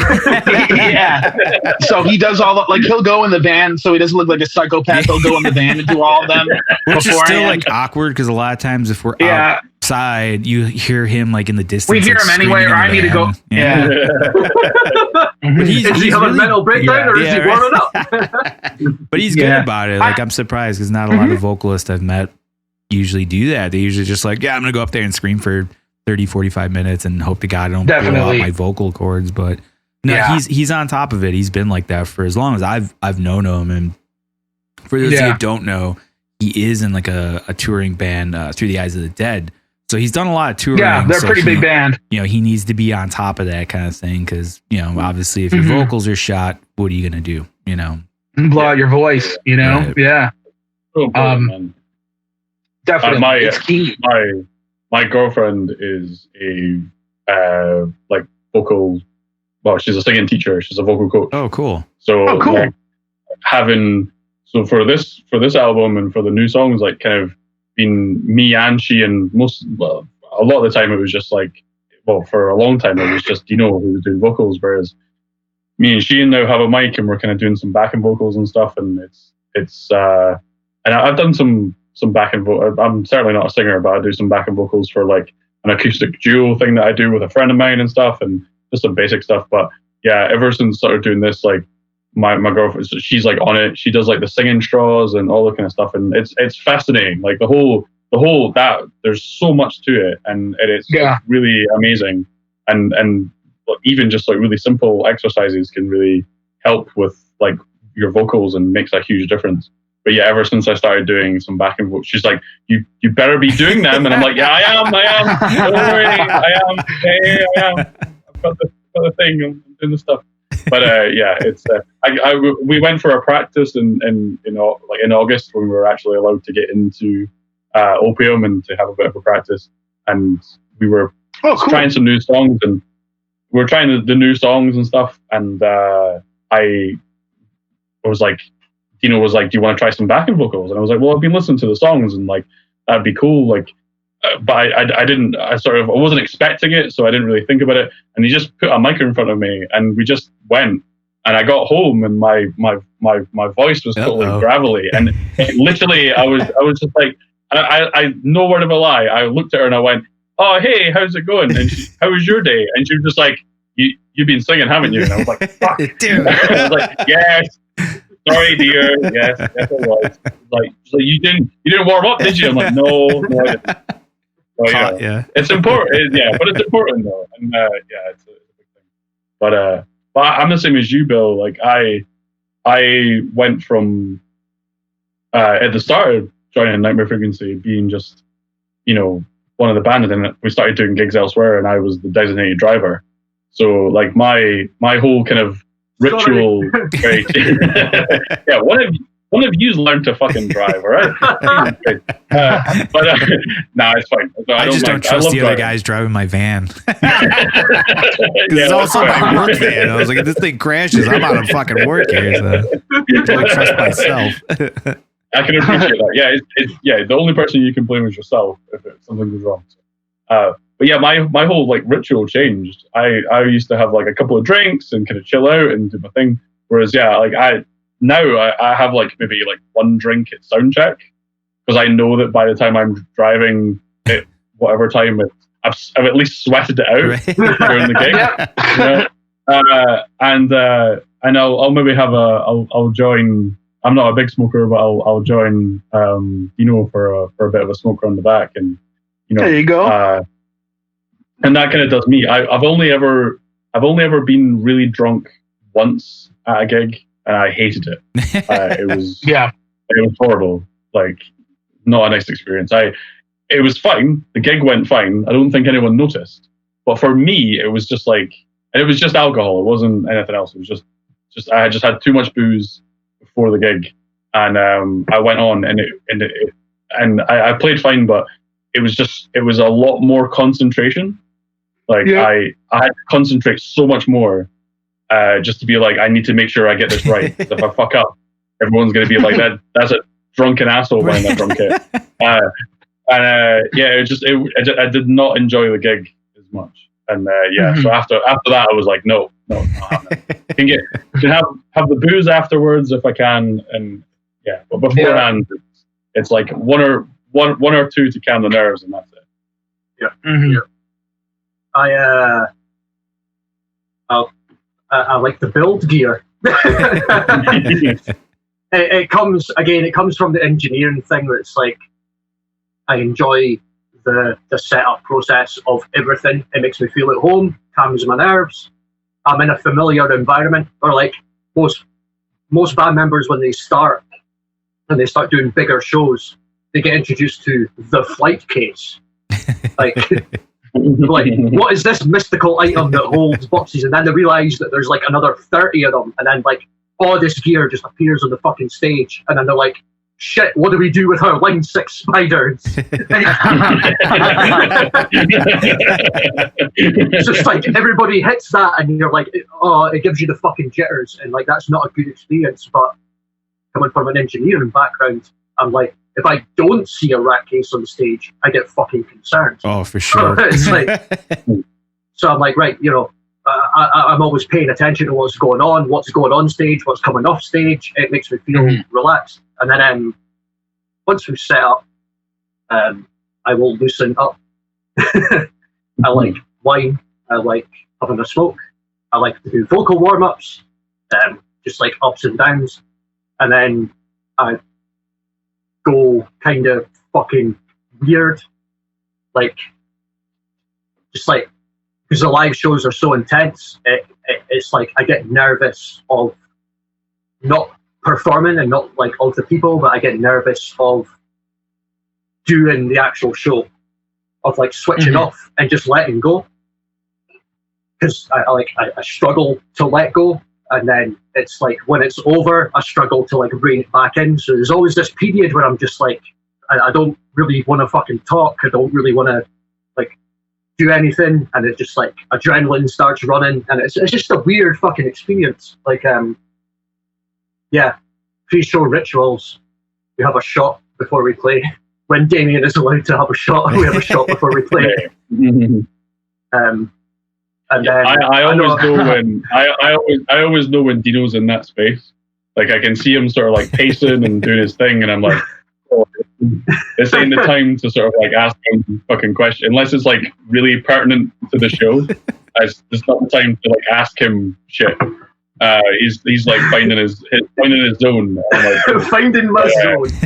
Yeah. It's just nerves. Like, yeah. But like, what's funny is like, because like, so Deano doesn't stand on the stage anymore. We have so Alex, one of his many jobs as Alex is on a gig night is we have a strobe light that we tape. We have like a box that we basically tape down, like about 6 foot into the dance floor. As far as we fucking can. As far as we're like a bit of pre-explanation. In Scotland, nobody ever walks up to the front of the fucking stage. Everybody stays back. Like you will get a natural. So you get a natural semicircle, right? So just a bit of backstory. But anyway. Sorry.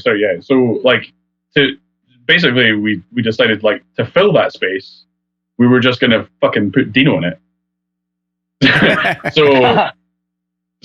so like rather than him being on stage, he now just like the vocals don't like go through a DI and everything. So we process all our vocals before it even goes near a fucking desk. Oh, cool. So we can kind of make sure that there's no feedback or anything happening at all. Mm-hmm.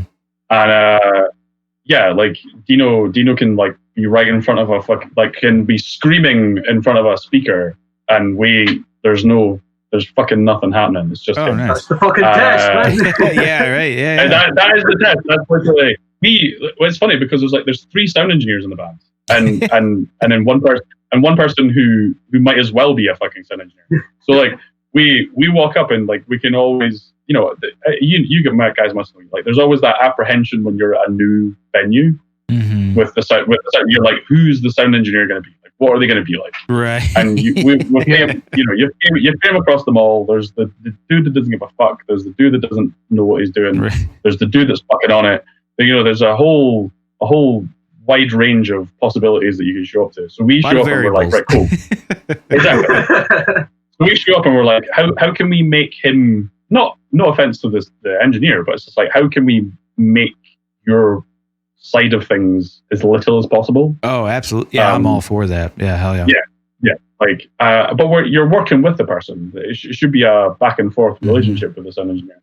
And so yeah, like we that's like a test. If Deano can stand and scream into a microphone in front of the front of the house, then we're like, cool. Like you're good. You're good. Yeah. But he Deano's at the front and he's like pacing back and forward. But it's part of the show, and like it's funny because people like it's a visceral experience and people don't expect it, especially people that have never seen it before. They don't expect it, and it's like, oh, holy shit! Like he's like screaming there in front of my face, and it's good. It's fun, and it's one thing that I really enjoy is playing to new people.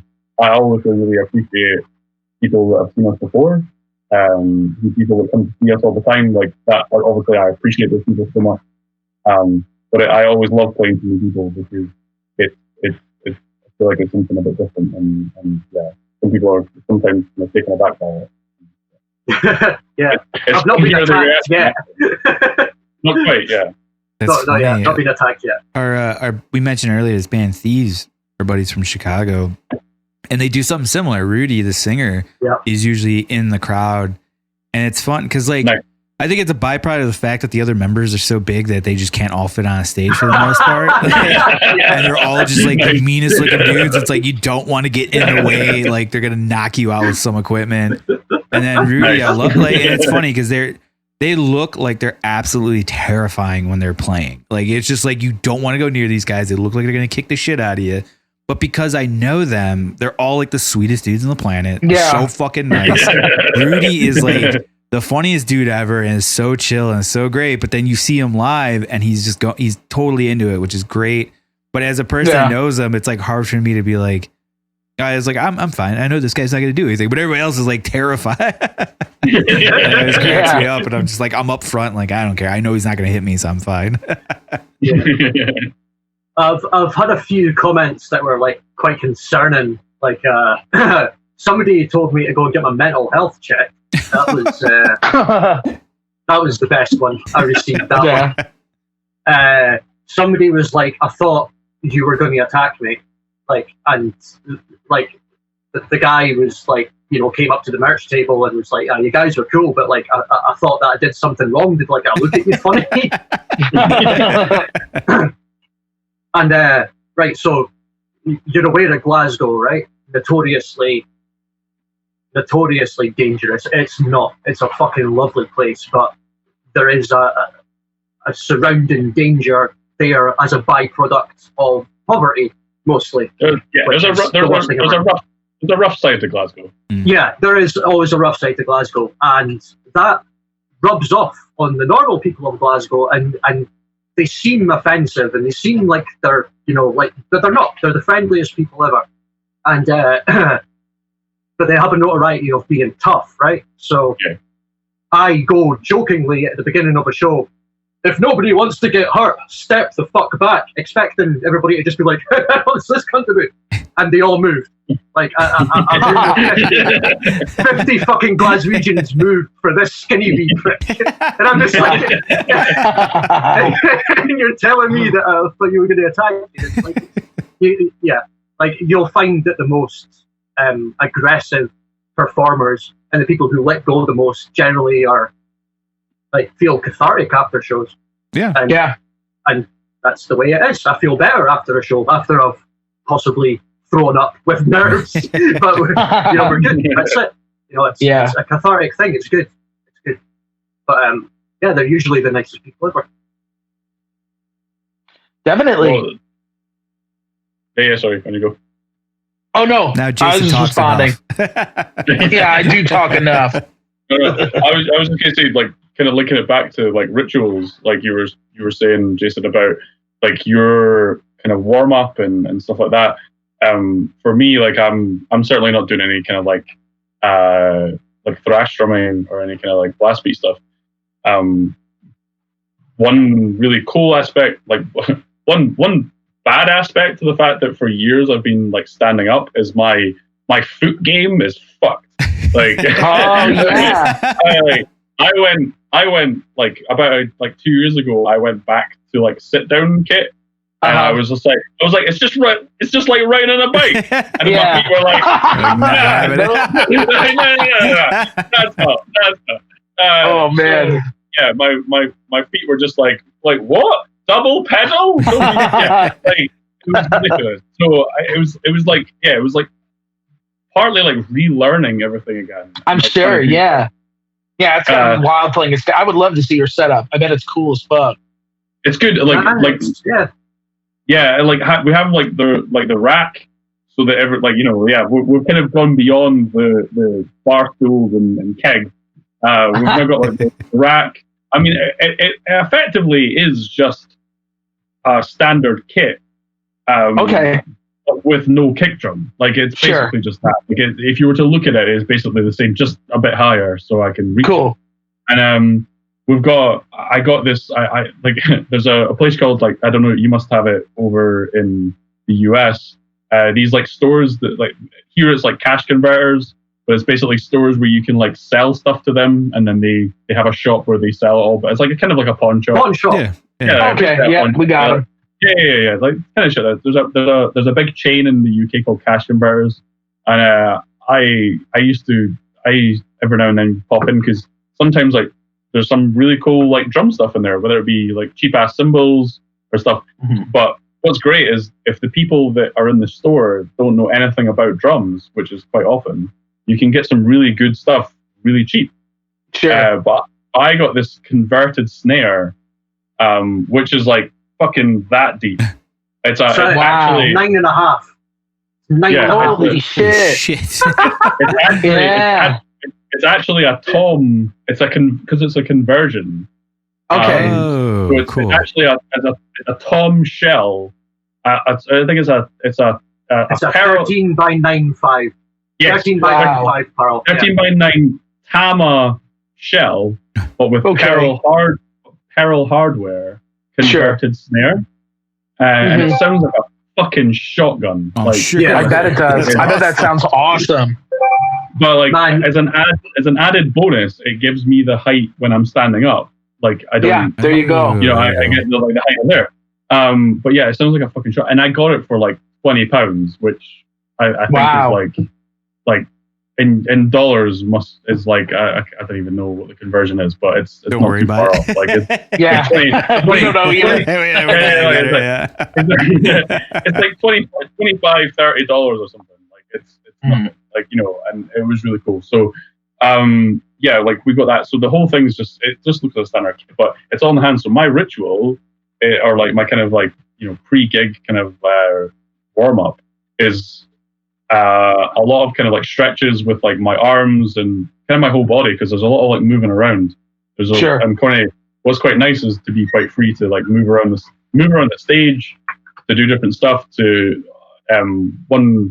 one of the best compliments I ever got was from a friend of ours who said, "I don't understand how you're able to get your hands so high and put it down on the beat." And I was like, "Oh, thanks, I appreciate that." But yeah, because you're kind of moving around it. So there's a lot of like, as much as there's like rudiment kind of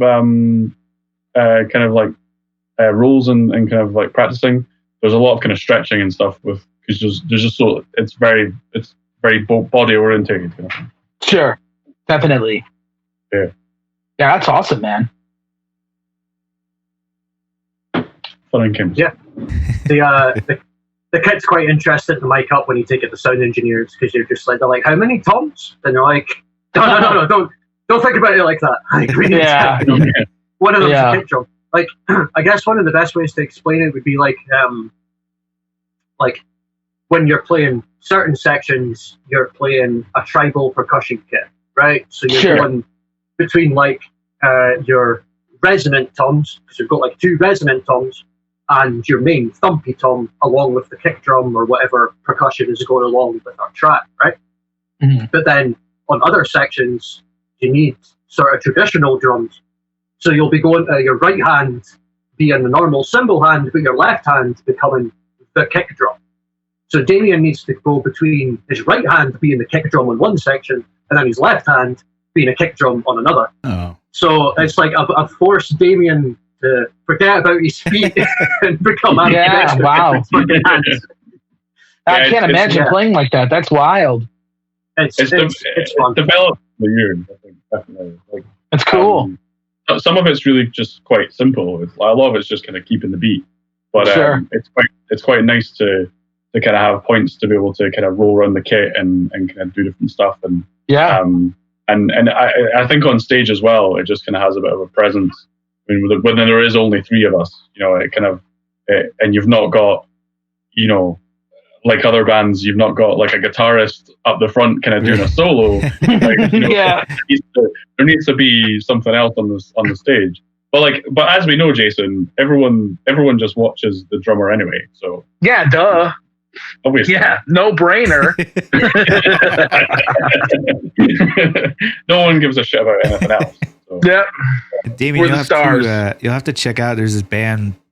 It's a 2-piece out of New York, and it's kind of like a dance poppy kind of thing, but they're cool. I think it's a couple that was originally from, I think, Israel. They came to the United States, and they're called Hank and Cupcakes, which is like their stage names. And and Cupcake, the singer, she plays a traditional kit, but she plays it standing up.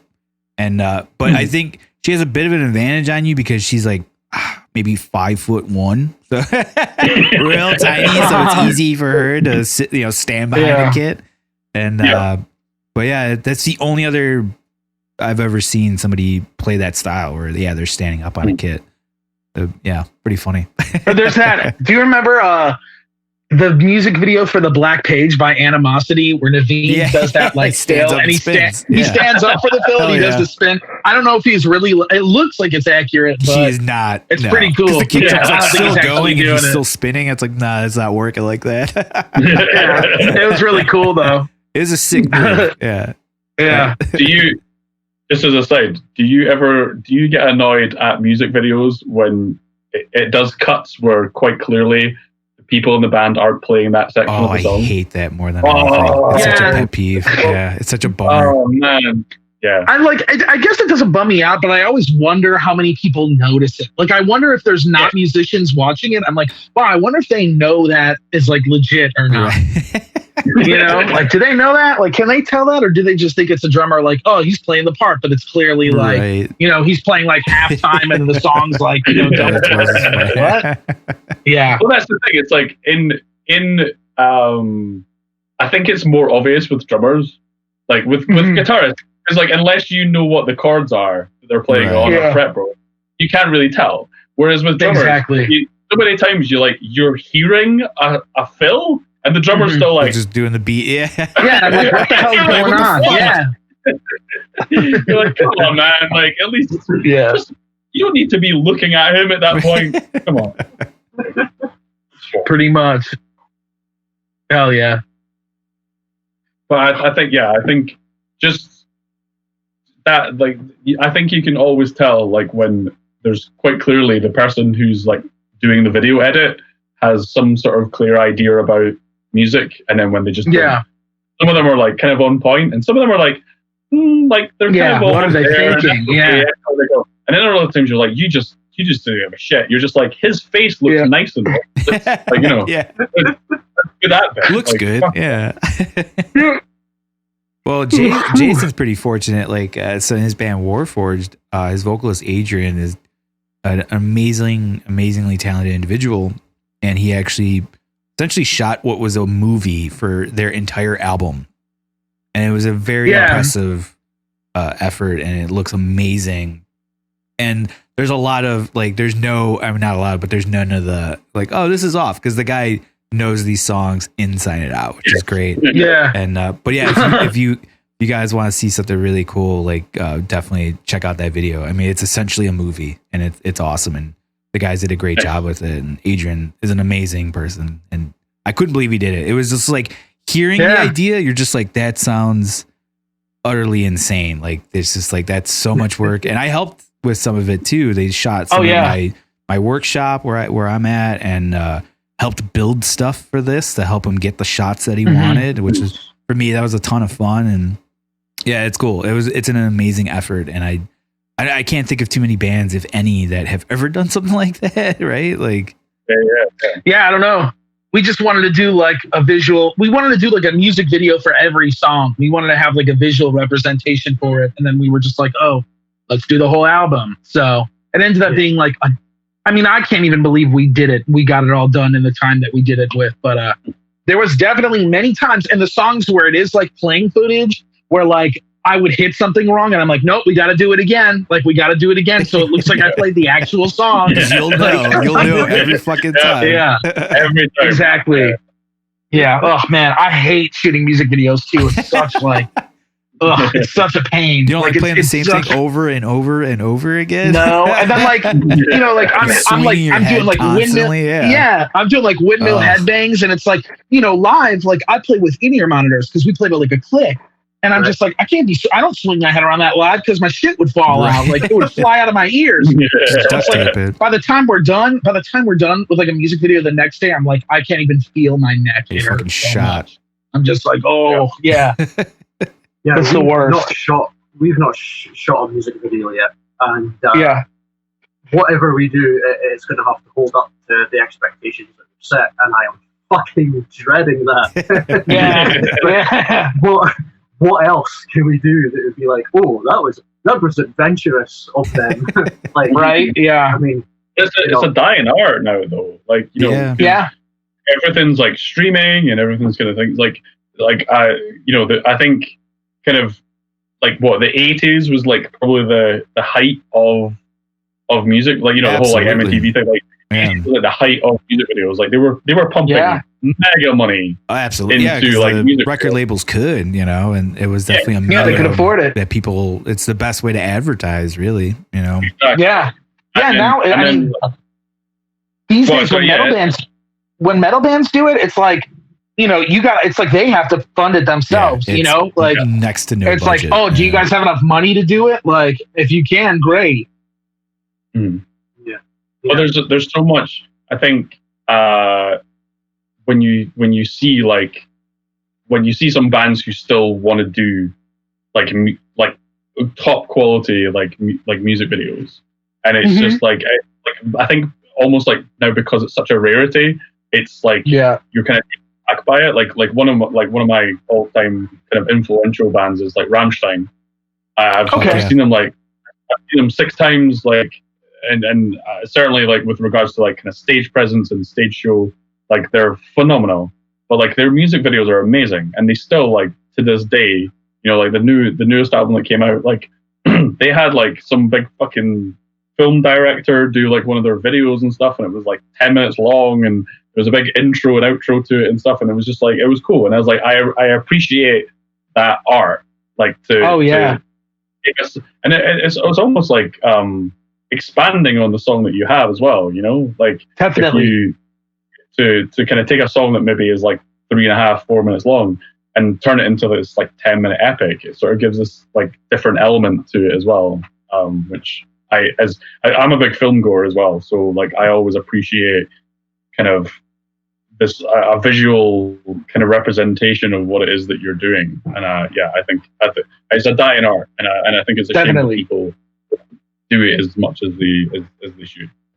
Yeah, I just want to make a badass strobe light video without looking like the Enter Sandman.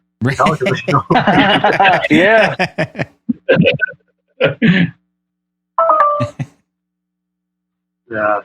Yeah, we're a big fan of strobe lights. You guys like strobe lights? Like you said, you play to a click track. So does that mean that you guys run a time code as well, or do you just? No, we've done it before. We toured with a band that had like a light rig, and they were like, "Hey, you guys could use our light rig," and we like figured it out, which was really cool. But other than that, like, no, we haven't done it. Like, we don't have enough room to like carry that stuff on tour, and like we don't have the budget to buy all that lighting equipment. Yeah. I mean, one day I would love that. That would be awesome, but.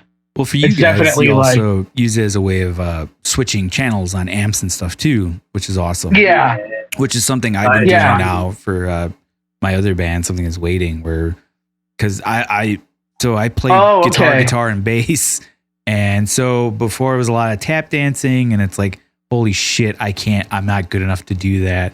So I also, we play to a click, and we don't do a lighting rig. We've talked about it, but our singer Eddie is not into it, unfortunately. So we just use it strictly for switching amps, just like Warforged does. Yeah. And it's great. It's just one less thing you got to worry about, which is nice. It makes things run so much smoother. And like, I mean, you guys probably similar. Like when it's like, this is 30 minutes. I know this is 30 minutes, and you're good to go. You're not going to go short. You're not going to go long. Yeah, that's always perfect. That's nice to have that in the back of your head. Like, we have that, but only kind of. Like the beginning and ends of the set are pure noise, so they could last for as long as we wanted, or as short as we needed. And we are actually thinking about a track-based system, which sounds way more complicated than it actually is. So instead of playing to a time code, which is what we do normally, so we connect the time code to the synths, and they actively go to the controls, and then they switch over and they do banks of synths, just like banks of guitar patches and digital. Like it handles all of that. But we can also run MIDI from our playback device as well, which means that we would be able to like basically just have different setups for every song being changed for every song that's played. So we wouldn't be locked to a set list. We would be able to be like, well, what are we playing tonight? And then, we've got our segue tracks, we've got our actual tracks, and then, Sheehan, our electronics player, would basically go through the set list and then be like, right, we're doing this one next. So it's like, that calls up the time code for the synths, changes all the patches, so that's the way that we're looking to move, because it gets stale sometimes, playing the same set, at least for me. I know that Sheehan and Damien both like to be like hammered right into the fucking set and practice that as a set. So like we've worked like that for quite a while, but it's like the flexibility and the ability to be able to do an encore. Like it's just like, if we're playing a show and we accidentally miss out a song, and then we have space at the end, or band pulling out or whatever, we don't just need to come off stage because our 25 minutes is up. You know what I mean? It's like, we can play more songs, and if anybody's like, oh, why did you not play this? We'll be like, well, why don't we just play this then? And then it's not like 2 minutes of setup time, it's just fucking click play, So that's the way I would like it to work, alongside lights as well, but that's a whole different kettle of fucking fish. Definitely. So yeah, Alex has been invaluable. Like he's purchased our own mixing desk. We're hoping to move to in-ear monitors as well. Nice. Fun fact, I'm glad you're back. Damien does not run in-ears and does not have a click track. Oh, wow. He plays to the fucking track. Cool. So naturally, in our tech spec, I have it in the rider that it is to be very fucking loud. Sure. It's loud enough when he tells you to turn it down, basically. So that's been kind of a problem for a while, and I've been wanting to get in ears for years now, and I've kind of recently just been able to make a bit of an investment into it, but it was simply just a money thing, because any sort of decent, as you guys know, like any decent in ears is pricey. Not cheap. Yeah, exactly, and I think we've been kind of talking about it for a long time, and as we've kind of built our gear up over the years, it's kind of like now available. So hopefully, when we start gigging, that's going to be nice. Certainly different for me. Yeah, it's going to be awesome, because for so many years, and like most venues are grand, but every now and then, there's a shitty little monitor way over there. Right. You're like the blown out tweeter and yes. Yeah. The thing is as well, a lot of the time when we're playing gigs, they'll have a house kit. Depending on who we're playing with. Sometimes it doesn't matter, but sometimes there's a house kit, and every other band is using the house kit except from us. So sorry. Yeah. So like, so you've got your own drum kit. I'm like, yeah, because I don't play a kit. I've got my own. So I'm at the front of the stage. I'm stage right, she and stage left. And they're like, oh well, we normally have. I'm like, well, there's this big fucking massive monitor at head height for the drummer. Can I not just move that over here? And they're like, nah, we can't move it. And you're like, oh well. Yeah, great. Thanks. Yeah, there's this one little monitor away at the front, and I can't hear fuck all. I'm playing a track. It's been a miracle that I've stayed on time. Yeah. If anything, it has helped me become a better drummer for it. Out of sheer necessity of having to listen. But yeah, so some gigs have been less than enjoyable because I'm playing I'm like, right, just concentrate way too hard. Yeah. Just not being able to kind of get into it. But and then other times, what's funny is I think about at least 75% of sound engineers that I've met are drummers. So most of them, I don't know what it is about sound engineers, but they just seem to be drummers. So thankfully, most of them are like, don't you worry, I've got your back. And I'm like, I know what you go through. Yeah. And then you say I'm playing to tracks, and they're like, no worries, I'm gonna deafen you on one side of your face. Yeah, a lot of that gesture. Yeah. You got something as well, because you're like, yes, I'm an engineer. I speak very much flail. Fucking Vernon! Because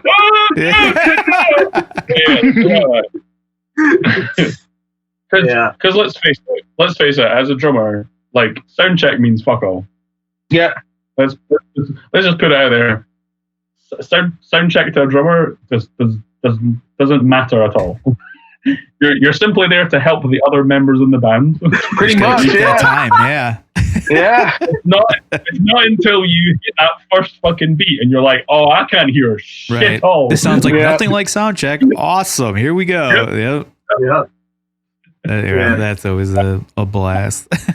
Hell yeah. I can't remember. Damien, when I saw you when I was on tour Soil, I can't remember.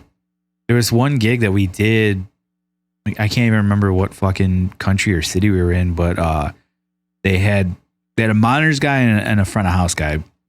Front of house guy was great, but the monitors guy was just a bit of a weird individual, sweet guy, heart of gold for sure, but just a little off, and we're like, all right, whatever. And he was real gung ho about everything, which was great. I love the energy from him, although we were all at that point very tired and we're just not on the same level as him. So we're just like, dude, you got to bring it down like a notch. Like, please, like we can't keep up with you. And the monitors were a fucking nightmare throughout the night. All the bands were having issues left and right. And I was just like, what the fuck is going on?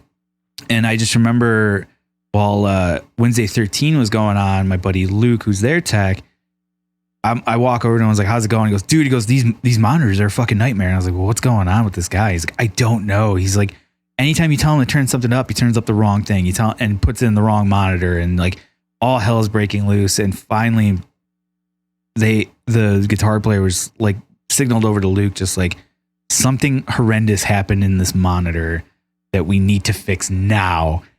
And so Luke is like yelling at the fucking monitors guy and then looking back up, and out of the corner of my eye, I just see a body going vertical and just like plop in front of us. I was like, what the fuck? I look down, it's the fucking monitors guy. He like tripped over his own monitor that was like right in front of him because he wanted to run over to see what the fuck we were trying to say.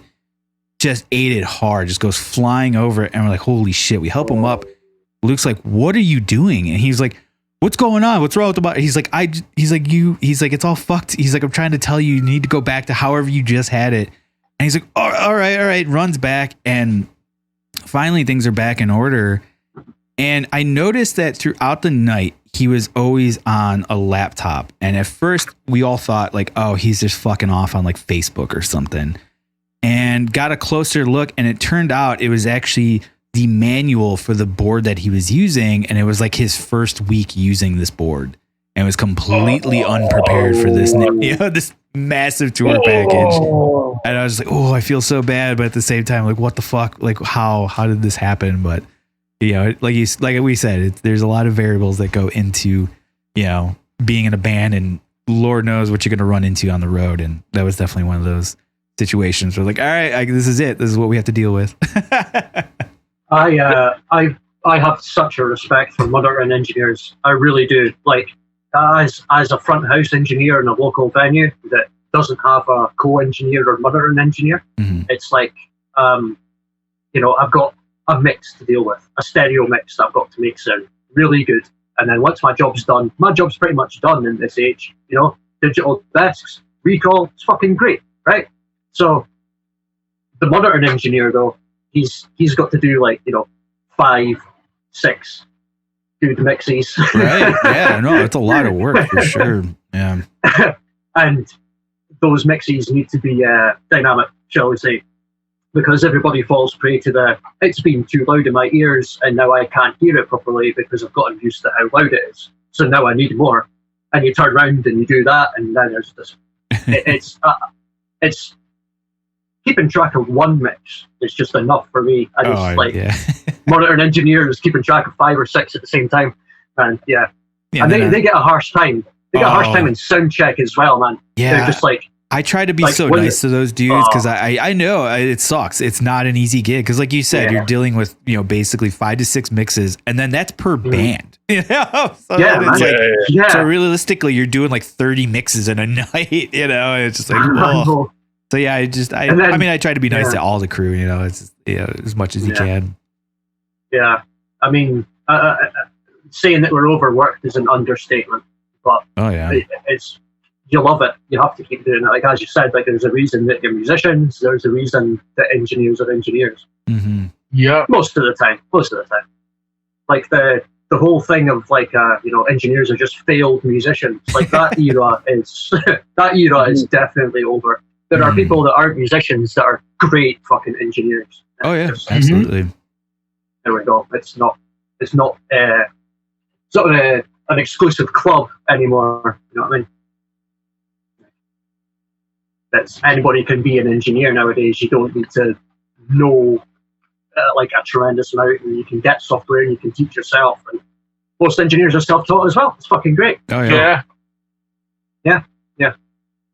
It's kind of reassuring as well. Like with Bill, you're talking about sort of like you were on a fucking world tour. Sort of like European, American, North American tour with like Soil and Static X, and it's the same problems that we all face. Oh yeah. No matter what level you're at. Yeah. A fucking gig with like 10 people that show up to like a gig with like, a couple hundreds, couple of thousand, like it's the same things. And like, yeah, it's reassuring that those are the same experiences. Right. We're all in it together. Reassuring and also quite scary. You're like, oh shit, it doesn't get any better. Yeah. Oh fuck. Wait until you get to that level, you still have these problems? Like, yep. But like, yeah, and like, unless you're playing a fucking stadium to 100,000 people, like, and you just show up and do your thing, and then you walk away again, get into your limousine and drive off to the hotel. Like, unless you're one of those people, like, we all put up with the same thing. Oh yeah. That was actually, Bill, I think that was the last time I saw you actually in Glasgow. That was, and yeah, I can't remember if it was before or after John's wedding. That was after, because it was last year, wasn't it? Yeah, it was last year. Yeah, you did that Euro tour last year. Okay. Yeah. Okay, that was cool. So yeah, because you were awesome. you were. Yeah. I know. I really appreciate that. You got me into the gig. That was great. That was a great show too. You picked a good one. It was. That was the one that like I cracked me up so bad when I'm like side stage, and I don't know if you remember, but there was that one dude that was like gigantic, just tall and a big dude. And he was fucking crowd surfing. And I just remember the other text, this dude Shoddy was up there and he saw like another guy that was kind of big, like crowd surf. And he was like, I can't believe that dude's doing it. I was like, that's not even the biggest guy. Like, give it a minute. Like, he'll probably show back up. And sure enough, this giant man just goes into the crowd and we're just looking at each other like, I can't believe he did that. Like, somebody got squished. Like, hell yeah. But it was a great show. The crowd was so great at that show. I was at the back because I was in I was doing a show up in up north, like the north of Scotland. I was working like all month, like doing the show. It's about like a 2-hour drive from Glasgow. So I drove from there down to Glasgow, met up with Bill, like had a chat with you. It got like you were very generous and got me into the gig. And I got some food and came back into the gig, saw the show, and then drove back up that night. So I was like, I'm on soda, I'm on juice for the night. But so I was just at the back, like, watching from afar. Watching there's this dude who's like 6'8", 6'9". He had to have been, like, no. And he's just, and the thing is, it's hilarious because the venue, like the security, because I used to do security for gigs. I used to work for a place called G4S who did like big stadium gigs and like short, like so I've been the pit security. I've been the person pulling people over the barrier. Like I've done all that shit. And I felt sorry for the dudes in the pit. Dude, what they would do is they would pull him over. And then you could see his fucking head like away above towering, everyone. And then they would just like put him back in and straight back to the side, and then he would just go straight into the pit, run around for a bit, and then just be like, "Whoa!" And then just, my God. And then all of his friends were just like launch him out onto people. Like people were getting like drowned. It was just rinse and repeat. Yeah, all night. He did it multiple times. And it was crazy, and he ended up like he knew the security there. Like he was friends with all of them, which was funny because at the end of the night, we're like loading out, and he came around back and he was just like shooting the shit with everybody. And I was like, "This motherfucker!" I was like, "God damn it!" And they were like joking about it. They're like, "I can't believe you're just jumping up and down over there, like you're fucking crushing everybody." He's like, whatever." And I was like, "Jesus." I think you guys got visited by the pit troll. Probably, yeah. See after the podcast when you guys got some spare time, look up the pit troll. Pit troll? Yeah. The pit troll, yeah. I will. Type in Scotland pit troll. It'll come up, man. And I guarantee that it's the guy that you... I wouldn't be surprised. He's a swell guy, but he's taken too many swing kicks to the fucking head. That was cool. That night was really awesome though, because you it was hilarious because the security were just like looking at me, just like basically get the fuck out. Oh yeah. I'm just like, I'm with that guy. I'm with him. It was awesome. It was like the most rock star moment I've ever had. It was great. Just flash him the pass. And I was like, nah, he's cool. And they're like, all right. And I was like, all right. I was taken aback. I was like, it's hilarious as well because like when Soil went as well, there's the bit where he like goes into the crowd with the mic. Yeah. And you jumped on, and I totally. I'll be honest, Bill. I totally fanboyed out. I was just looking around like, I know that guy. He's my friend. Yeah, it's one of the few times I get involved in the show. Which sometimes it could be a little hectic, especially with the shows out there, because all of them were either sold out or damn near close. So it was always just a bit of a clusterfuck. And I'm not a big guy, so like and neither is Ryan, so it's easy to lose him in the crowd and then just to keep track of the cable and everything else. But it's always fun. Well, you popped up like a good 2-3 minutes before it happened, and I was like, "Shit's kicking off!" Happening. I was like, "What is happening?" Holy shit! Bill's on stage. Like, it's just a bit to kick off. It was good. It was awesome. It's like the 2-minute warning.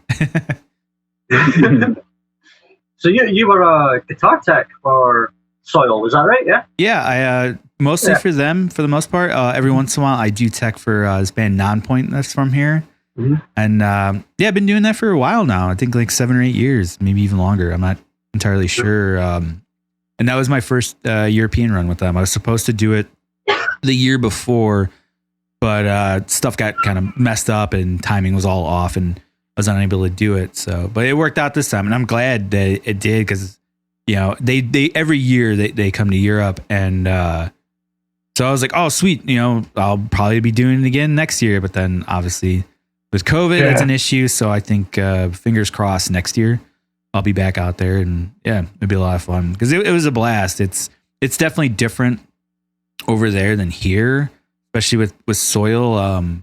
They don't exactly do all that great like they do in Europe. Here the shows are all right and they're always fun, but in Europe it was crazy to see just this sea of people so stoked to see them. And I love the dudes. They're some of my best friends, and it's so great to see that that they're getting that appreciation. So for me, I was just like, this is the coolest thing ever. Yeah, you guys do it right over there, man. Like it's awesome. It was such a great experience. Whoa! I said Europe is the fucking bomb. UK is most certainly not the bomb. There is some really, really good UK shows, but they're done by a very select few people who work very fucking hard, and the rest of it struggles desperately, and then gets a bit of success, and then struggles desperately more. And it's a bit of a shit show. But if you manage to get over to France, manage to get over to Germany, you're fucking set. You'll get a crowd no matter where you go. You just need to find one friend that's part of one friend group and be like, yo, we're coming to your city. And it works in Europe. There's people for everything over there. But, for the UK, not so much. Not so much. I think as well as like for over here as well, but there's some bands who, because they're local, like it's a UK say metal band or quite like they're big in the sense that a lot of people know them and they've got a lot of exposure, but like they're regularly doing tours. So like I said, they're relatively small because everyone's fucking seen them. Whereas they go to Europe, like they go over to the States, and it's holy shit, they're doing a North American tour. Oh my god! And they get this like amazing reception, which is like almost like the same way around. It's like, oh, this band are in town again, obviously because they're always and then seen them a million times, yeah, exactly, yeah. Like I who was it that I was speaking to, and like I remember, oh god, who was it?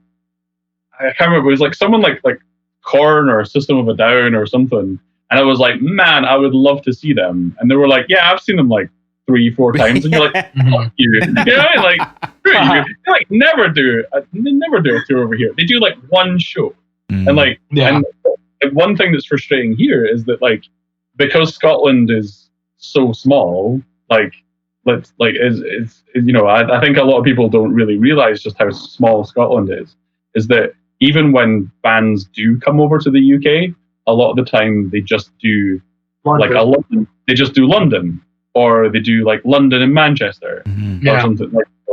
And if they do come up this far, like a lot of the time it's just Glasgow, which makes sense. Like it makes financial sense. Like obviously you're going to go to the most populous places, but it's tough. Like for living here, like a lot of the time you like, especially like North American bands or European bands, like you're like I would love to see them, but the only date they do is in London, which is not to get to. Yeah, exactly. As much as the UK is not very big, it's like I said, it's a ball ache to get to. It's a fucking hour like train, like an hour on the plane, which doesn't seem like a lot, but when you get to London, it's a fucking pain in the ass. or it's like 5 hours on a train, and then your accommodation and all this, and all of a sudden this gig that would cost you like £50 to £100 for a big touring band is then going to cost you a couple of hundred because 50 to £100,000, especially in London, which is like so expensive. So so I think when like someone like Soil who comes over to the UK and they're playing somewhere like Glasgow, like Scotland is literally going, holy shit, like Soil's in Scotland. Like everyone descends from everywhere. Whereas you play Chicago and everyone's like, oh yeah, I've fucking seen Soil. Right. Like, like they live 20 minutes from here. I'll see them eventually. Yeah.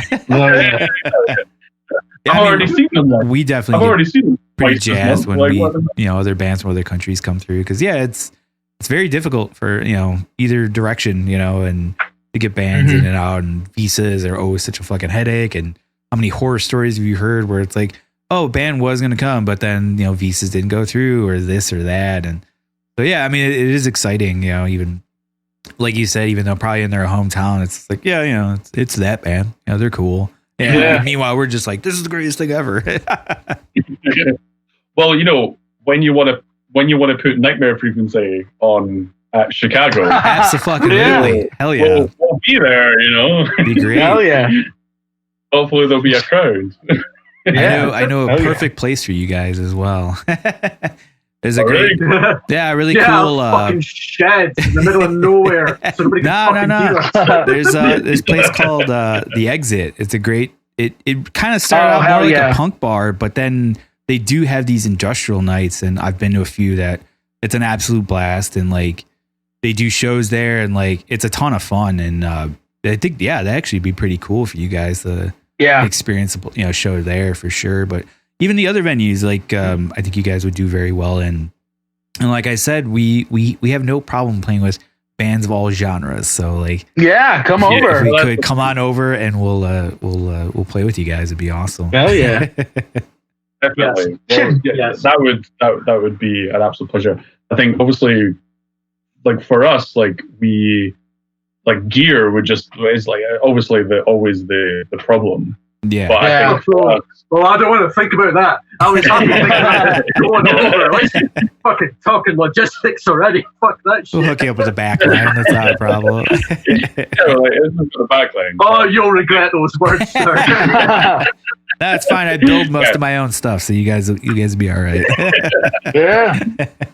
But no, honestly, and like it's one of those things. Yeah, like it's in the grand scheme of things, it's totally doable, and like it's one of those things where you're just like, I don't know why we don't do these types of things more often. And it would be, and same here. Like if you just came over here, we obviously have like connections in like Edinburgh, Glasgow, and like different places. Like if you want to do a gig over here, it'd be an absolute pleasure. It'd be a blast. Hell yeah.